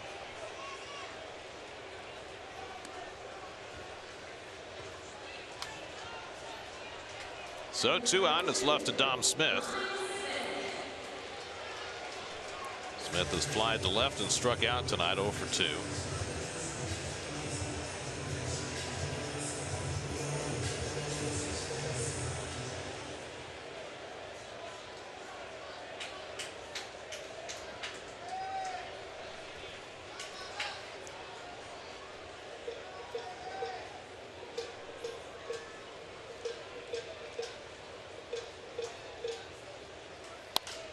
Smith shoots 1 foul, 0-1. Big games out west tonight. The Phillies and the Rockies just got started. Colorado just a half game behind the Dodgers in the NL West after they won their 5th in a row last night. Dodgers are in Arizona facing their former mate Zach Greinke, who can knock them out of first place after the Diamondbacks beat them last night on a walk-off home run. Fastball in for a strike, and it's 0-2 to Smith. Eduardo Escobar hit a home run off Kenta Maeda in the bottom of the 9th last night to pull the Rockies within a half game. And Colorado also with that win leapfrogged St. Louis for the 2nd wild card spot. Cardinals are a half game back of them. Jackson ahead 0-2 on Smith. And Dom hits one toward the middle, base hit. Here comes Conforto around third. Inciarte's throw to the plate, cut off. And the Mets have the lead. Behind 0-2, Dominic Smith with a 2-out RBI single, and the Mets and Degrom go in front 1-0. Breaking ball here to Dominic, 0-2. Wanted it down and in. It looked like it was on the outer half and down. Nice hitting, nice 2-strike hitting.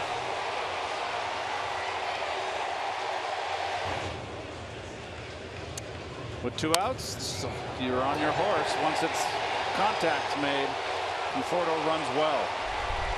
So the Mets break the ice in the 6th. Dominic Smith with the big 2-out hit to get Degrom a lead. There's your run, big boy. Yeah. Another 0-2 hit given up.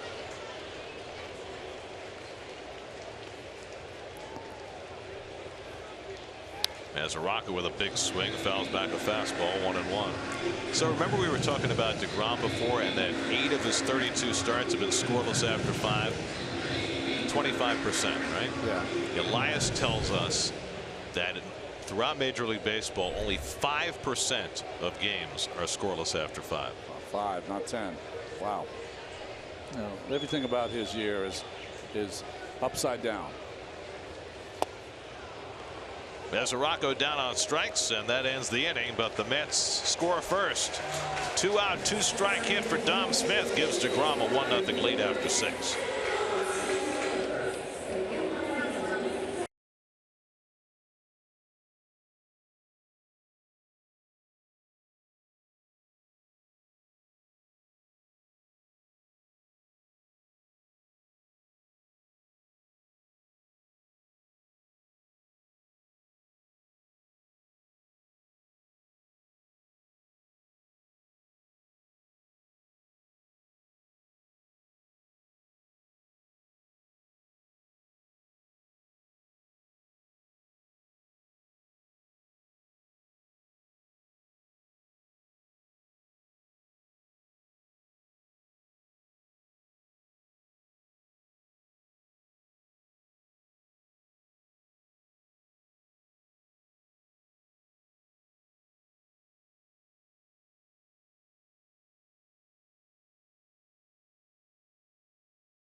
All right, Eamon, here we go to the 7th. Jacob Degrom now has a lead for the first time tonight. Ender Inciarte has hit a comebacker and flied out 0 for 2.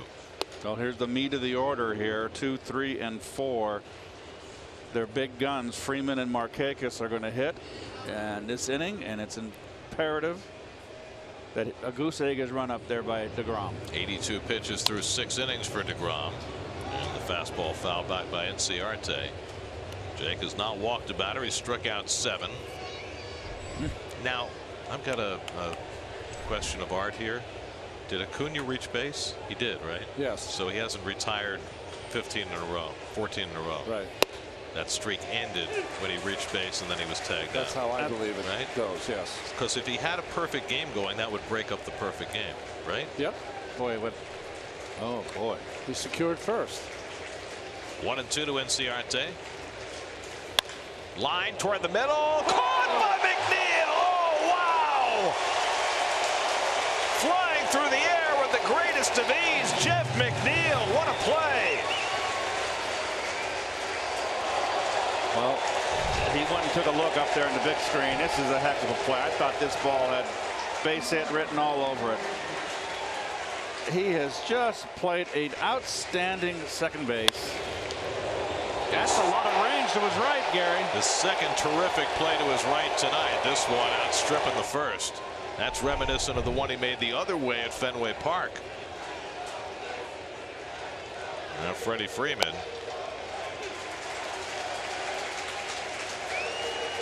Five changeups and a slider so far to Freddie Freeman. Freeman has flied to left and grounded to first, 0 for 2. And another changeup misses. And it's 1-1. Johnny Venters is up in the Atlanta bullpen. Nobody up in the Mets bullpen, of course. 1 and 2 to Freeman. 1.77 at the beginning of the game. Better now. Freeman fouls off a 99-mile-an-hour fastball, the hardest pitch Jake has thrown tonight. He's rushing it up there. 7 changeups and a slider. The first 8 pitches he throws at 99, and Freeman still fouls it off. Amazing. It's a good hitter. And Freddie breaks his bat, rolls one down to Smith. The backhand flip to Degrom for the second out. A little casual, but it worked. 2 away. That hard slider, the best one he's thrown to a left-hander today, just got all inside on Freddie.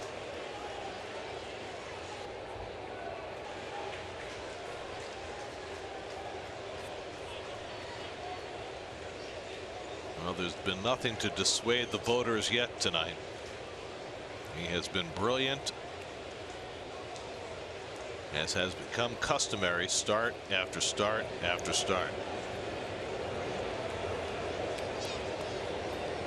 Now Markakis, who was the first guy robbed by Mcneil tonight, and was in the 4th inning. He's 0 for 2.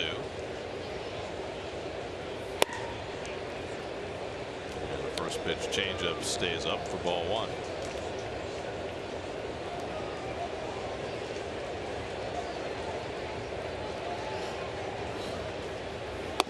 And the curveball drops in for a strike, 1-1.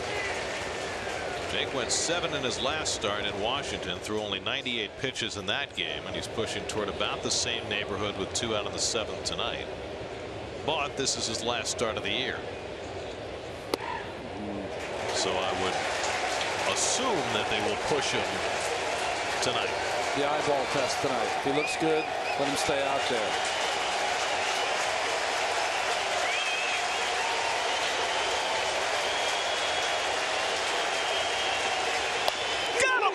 Side retired. Strikeout number 8 for Jacob Degrom. 7 more scoreless innings for the ace of aces.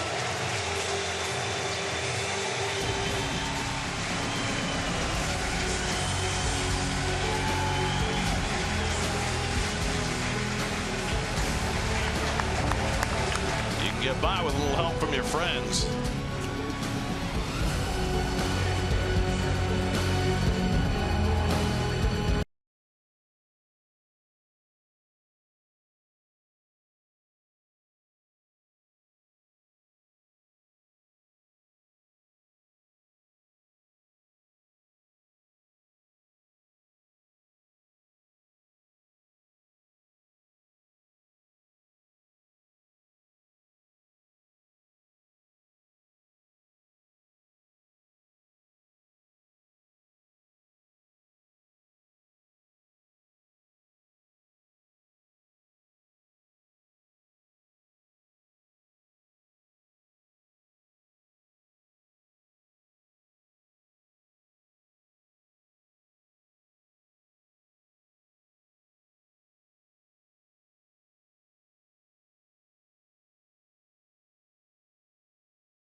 Get the ovation for Jacob Degrom as he comes up for what is probably his final at bat of the season, facing the veteran left-hander Johnny Venters.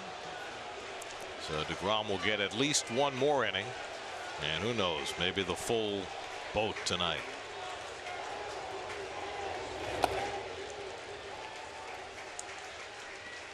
Ball and a strike to Jake. Brandon Nimmo and Ahmed Rosario to follow. Johnny Venters, quite the story. 5 years on the sidelines, 3 Tommy John surgeries, made his return this year. He had his best year in 2011 when he appeared 85 times for the Braves. ERA 1.84 as a setup man for Craig Kimbrell. 1-2 to Degrom, and he strikes out looking.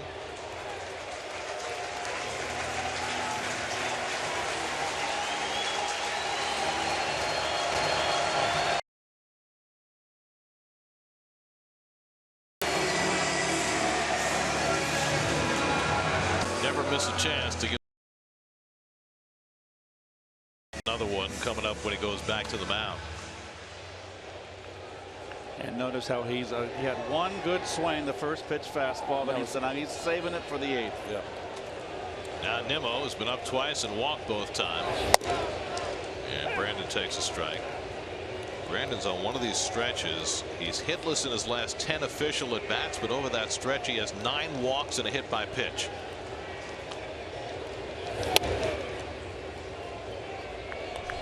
Final game of the series tomorrow night. Our coverage begins at 6:30 right here on SNY. Jason Vargas against Julio Teheran.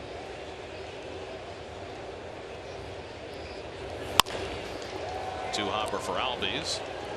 And Nimmo retired for the first time tonight. 2 out. Let's go to the Porsche Grill and to Steve Gelb's report tonight is brought to you by Porsche. Steve. You know, Gary, I checked in with Dave Island today, asked him to put this season by Jacob Degrom into some context. And simply put, Island said he's never seen anything quite like this as a coach. He saw some great seasons. CC Sabathia winning 21 games in 2010 is the one that stands out the most. But even in that season, Sabathia had some hiccups. And that's what he said about Jacob Degrom. It's the consistency that sets him apart. There is never a down night. Every single night seems to be exactly the same. And he went a step further, talking about how you see guys from afar, you know they have great stuff. But what you see from Jacob Degrom on a night in, night out basis is this relentlessness where he never gives in, he never nibbles around the plate, and it's combined to create an incredibly special season. Rosario bangs one up the middle for a 2-out hit. Well, you know, Steve, it's when you talk about what Dave Island, the high praise, it's all about focus and staying focused. It's a long season. You know, the pitchers don't every 5th day, 32 starts. For him to have this kind of season and really not have a bad start is just, to me, incredible. Now Jeff Mcneil, who's had a hand in Degrom's success tonight with 2 terrific defensive plays. Also 1 for 3 at the plate, a double back in the 4th. And this would be a perfect time for Rosario to steal a base if he can get a read on Venters. 22 steals for Ahmed. 16 since the All-Star break. He's moved into the top 10 in the league in steals.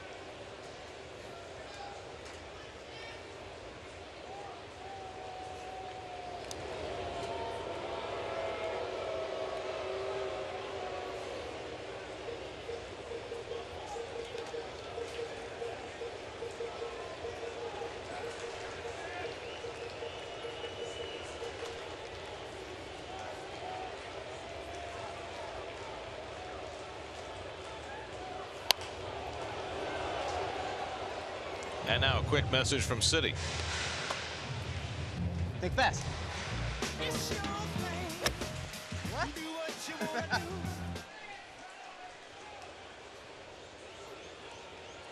0-1 to Mcneil with Rosario at first and 2 out.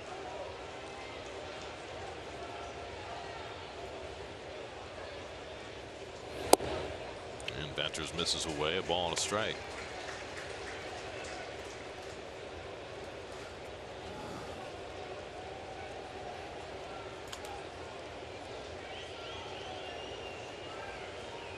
Rosario staying put on the first 2 pitches.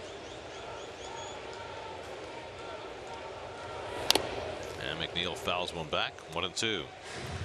Play the bullpen jackpot sweepstakes from the New York Lottery, and you can win cash if a Met player hits a home run off the New York Lottery sign. Current bullpen jackpot is $390,000. Go to sny.tv/New York Lottery to enter.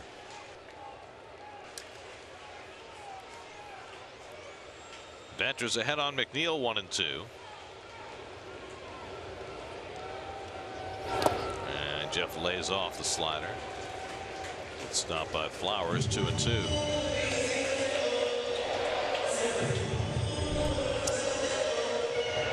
Well, he gets that right knee down right away, almost anticipating, but he backhanded that. Yeah. Very strange. Not good form for Flo. Nope.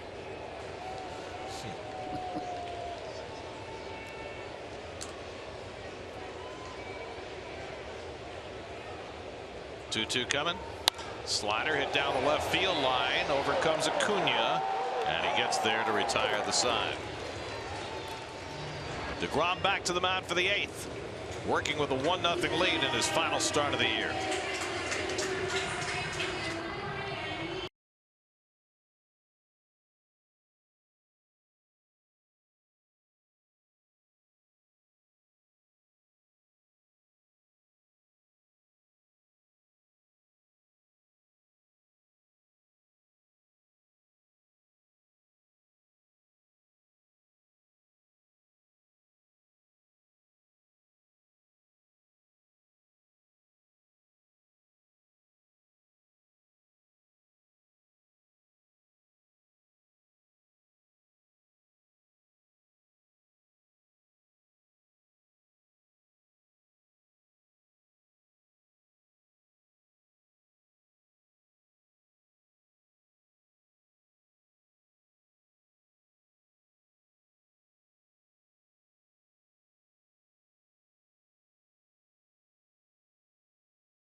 Degrom ready to pitch the 8th inning. 95 pitches deep in his night.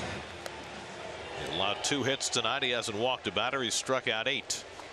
Johan Camargo leads off in the 8th inning for Atlanta, and takes the first pitch changeup down for ball 1. And here yet again pitching yet another close ball game.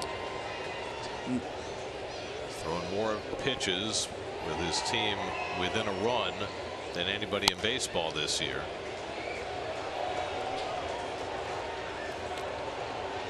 Camargo has one of the 2 hits. He singled to right on a curveball leading off in the 2nd. And the only other man to reach since then was Acuna, who struck out and reached on a wild pitch in the 6th, only to be immediately tagged out. On the inside corner with a slider, and Camargo didn't think so. Got a high strike there. Tyler Flowers on deck. Ozzie Albies behind him.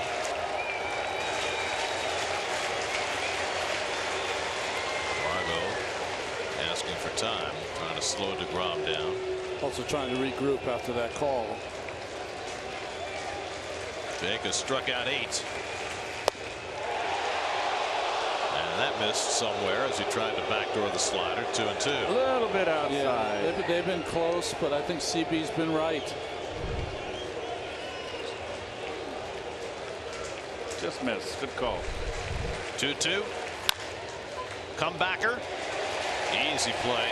1 out. Time for Both for Baseball, brought to you by T-Mobile. Jacob Degrom, 8 strikeouts tonight. He just, when watching him, tonight is like watching him this entire season. Just so precise. Ball down when he needs it early. Rises the level of that fastball when he has 2 strikes. And that backdoor breaking ball has gotten him a couple punch outs as well. 267 strikeouts this year, 998 for his career. Here's Tyler Flowers swinging through a high fastball, 0-1. No, he's handled Flowers all night upstairs. Got Flowers talking to himself.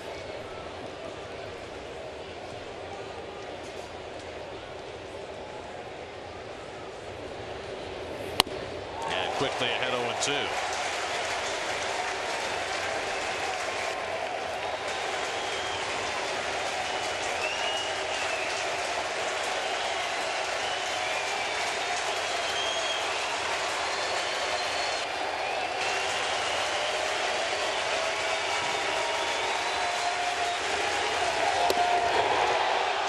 Just off the plate, 1-2.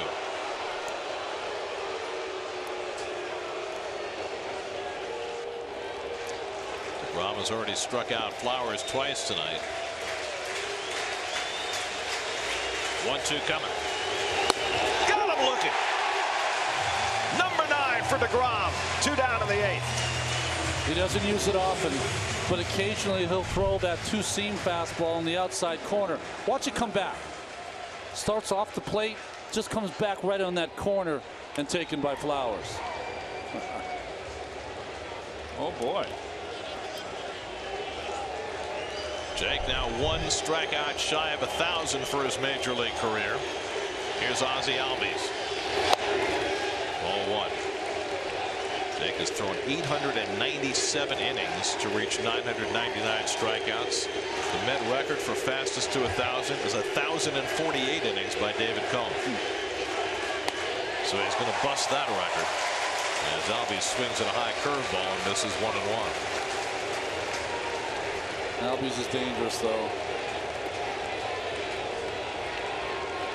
106 pitches for Jake. His season high is 116.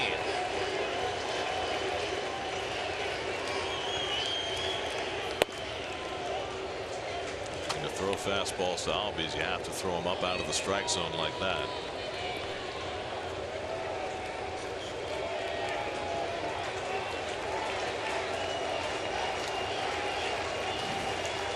Two-one. Mixed in the curveball to get even. It wasn't a good one, but he has thrown so few that he gets away with his curveball with the 1 swing, 1-arm swing by Albies.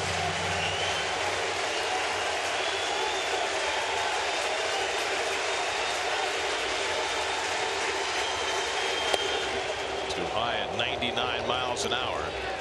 Degrom sensing the finish and letting it all hang out in the 8th inning. The next will be his 110th pitch.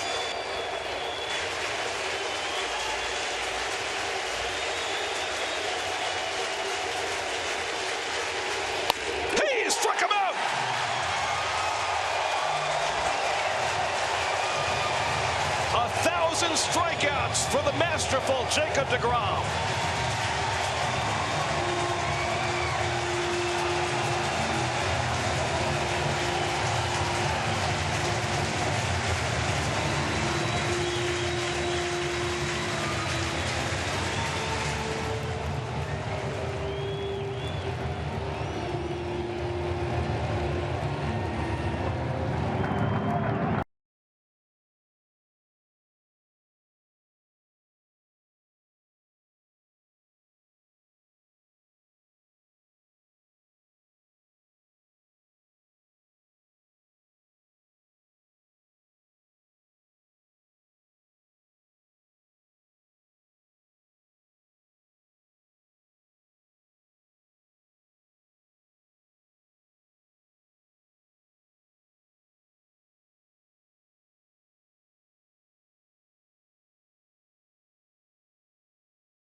One of the most phenomenal seasons of pitching we've ever seen, with a tremendous flourish.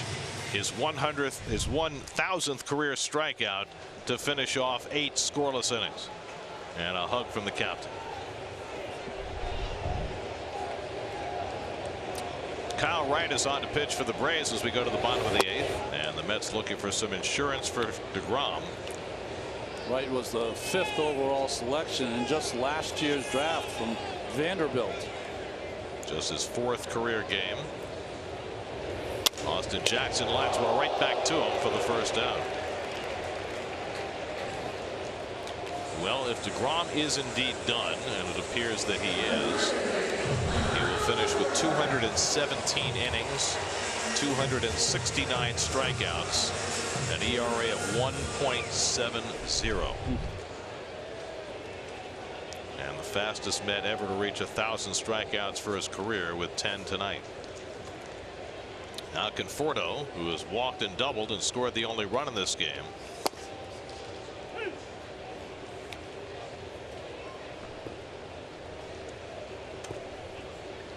Well, he finished it off, didn't he? He did. The only thing better would be to finish this game. And by the way, there's nobody throwing in the Mets bullpen. He's going out. I mean, he looked as though he was done with all the handshakes and the hugs. Not so sure about that. Conforto drives one deep right field. Forget that. That is way, way out of here. Onto the bridge. Career high number 28 for Michael Conforto to give the Mets breathing room. It's 2-0 New York.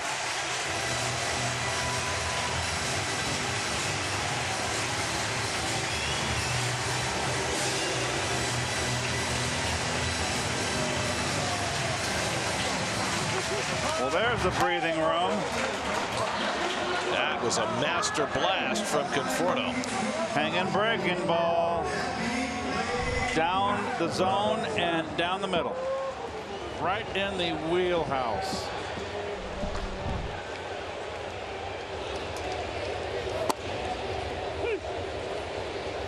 Two hits for Conforto tonight on breaking balls. That Mets home run means City will donate enough for No Kid Hungry to provide 20,000 meals to kids in need. So another huge night for Conforto. Double, home run, scored the only 2 runs. What a finish.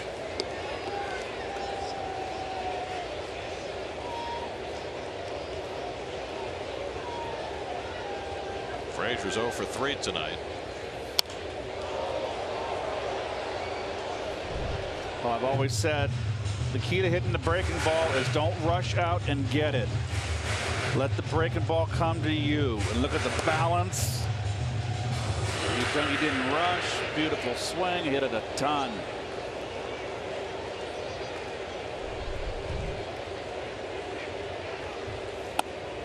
Frazier down on strikes for the second out.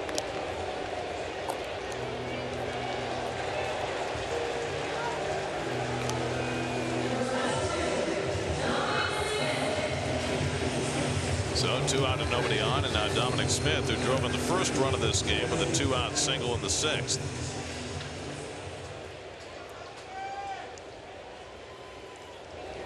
.269 strikeouts this year for Degrom, move him past Doc Gooden's 1985 season. Doc struck out .268 that year. So it is now the 4th highest strikeout total of any season in Mets history, behind Seaver .289, Seaver .283, Gooden .276, and now Degrom .269.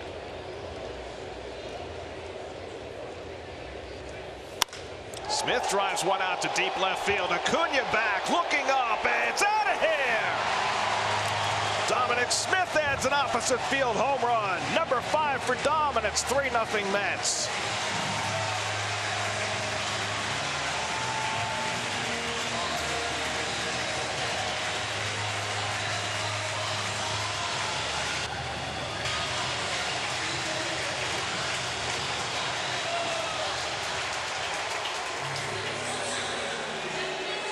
using the opposite field. Fastball away. Right where it was pitched. So a couple of 8th inning home runs provide the Mets some space. And it's 3-0.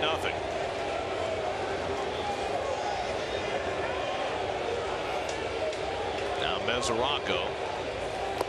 And a half swing and a miss. Ball away. Same principle. Hit it up at the plate. Let the ball come deep. And that gets all the power.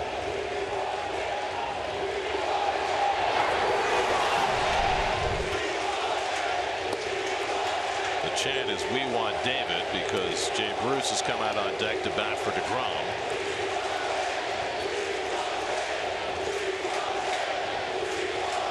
Jake. Or is it "We want Jake"? That I get. Yes. 2-2 to Mesoraco, but Seth Lugo's up in the bullpen, and it would appear as though Degrom has thrown his last pitch. And judging by the reaction in the dugout with the hugs and the smiles and the hoodie, He was out. Yeah. It's just that what happens for Lugo was up already, so he was already warm. So they don't get back up until 1 or 2 outs to get ready to come into the game. So even though he wasn't up, he was ready to come in.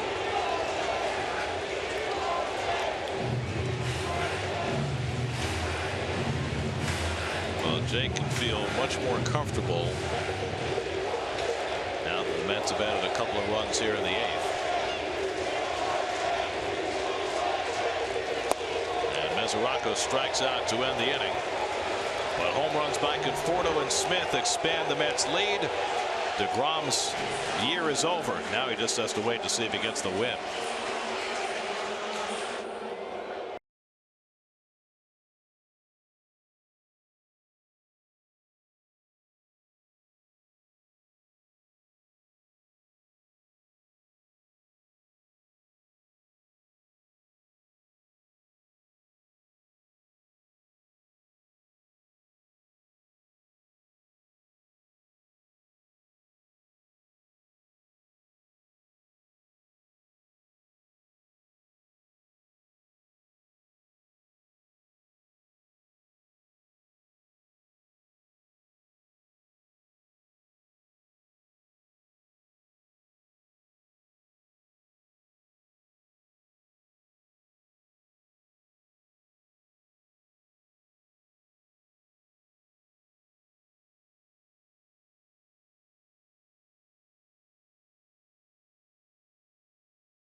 Relive some of David Wright's best Mets moments with a whole day dedicated to the right stuff, presented by Citi. It all begins Saturday at 10 a.m.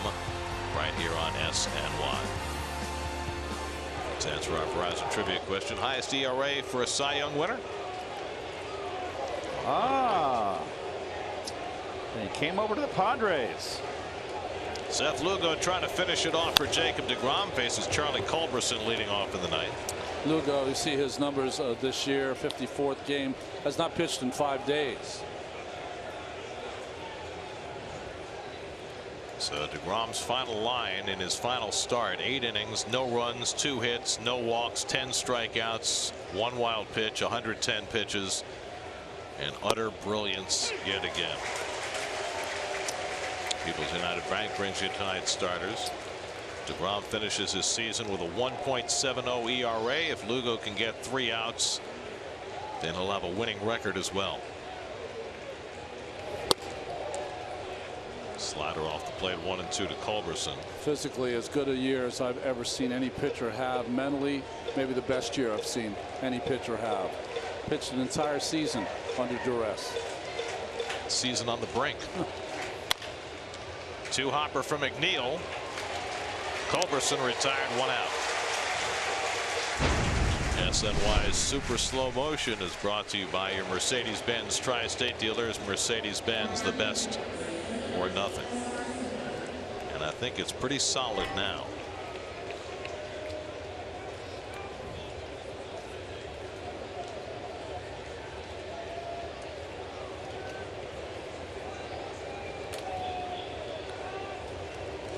Preston Tucker will be the pinch hitter.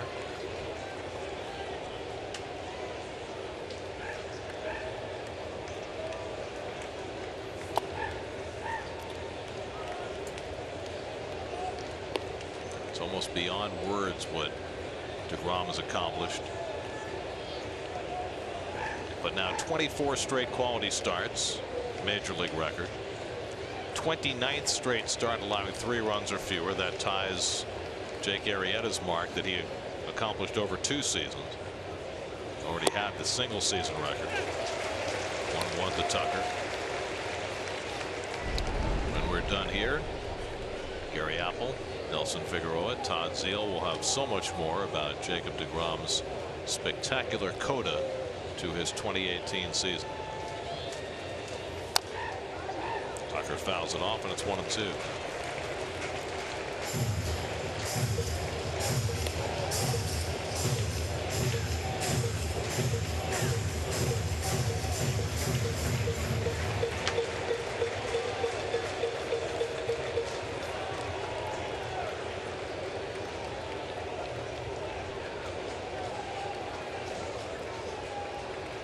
Two from Lugo, and the curveball misses. 2-2.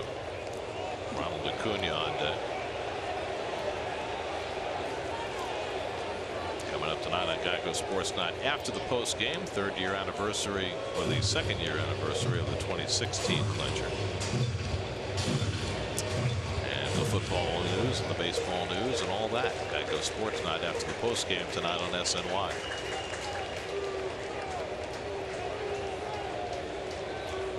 2-2 to Preston Tucker, and he struck him out with a changeup. 2 men down in the 9th. Well, after a curveball that missed, he counters with a changeup that starts on the outside corner and runs away. And thus the Braves are down to their final out of the 9th. The Braves have only been shut out 7 times this year. Ronald Acuna has singled, grounded out, and then had that odd play in the 6th where he struck out, reached, but was tagged out. And a first pitch curve swung and missed, 0-1.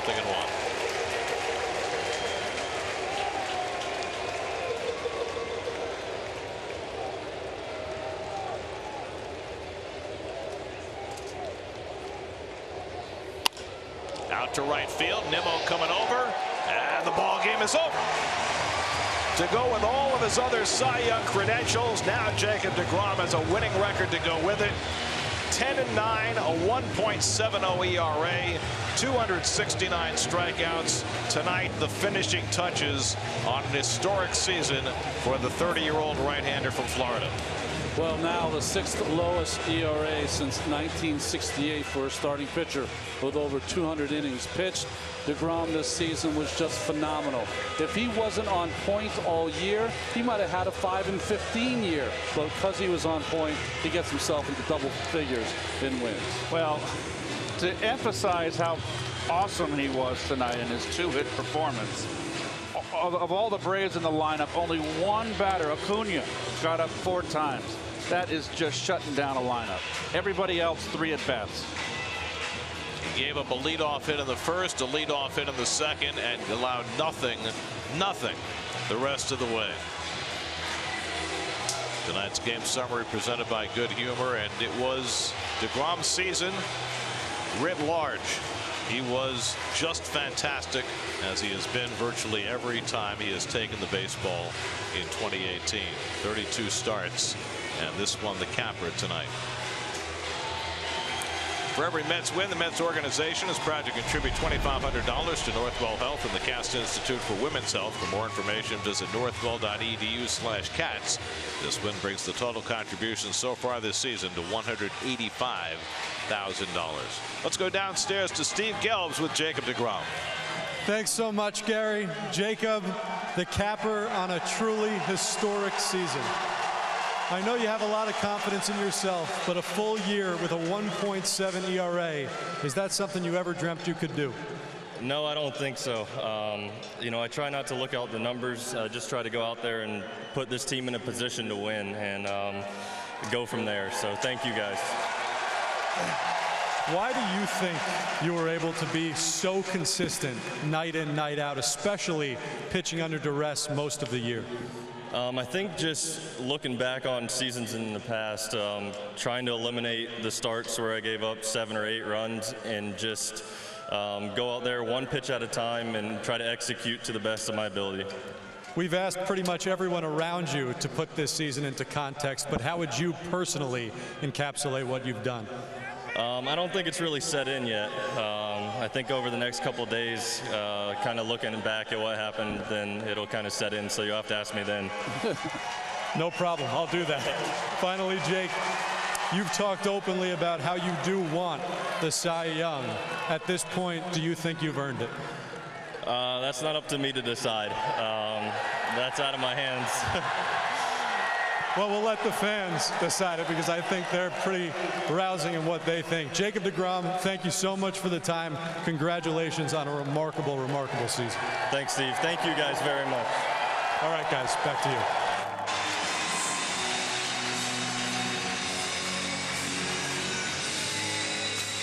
One last chance for the Citi Field crowd to celebrate one of the greatest pitching seasons seen around these parts ever. Seaver, Gooden, Degrom. And the Cy Young now is a foregone conclusion. Degrom, brilliant.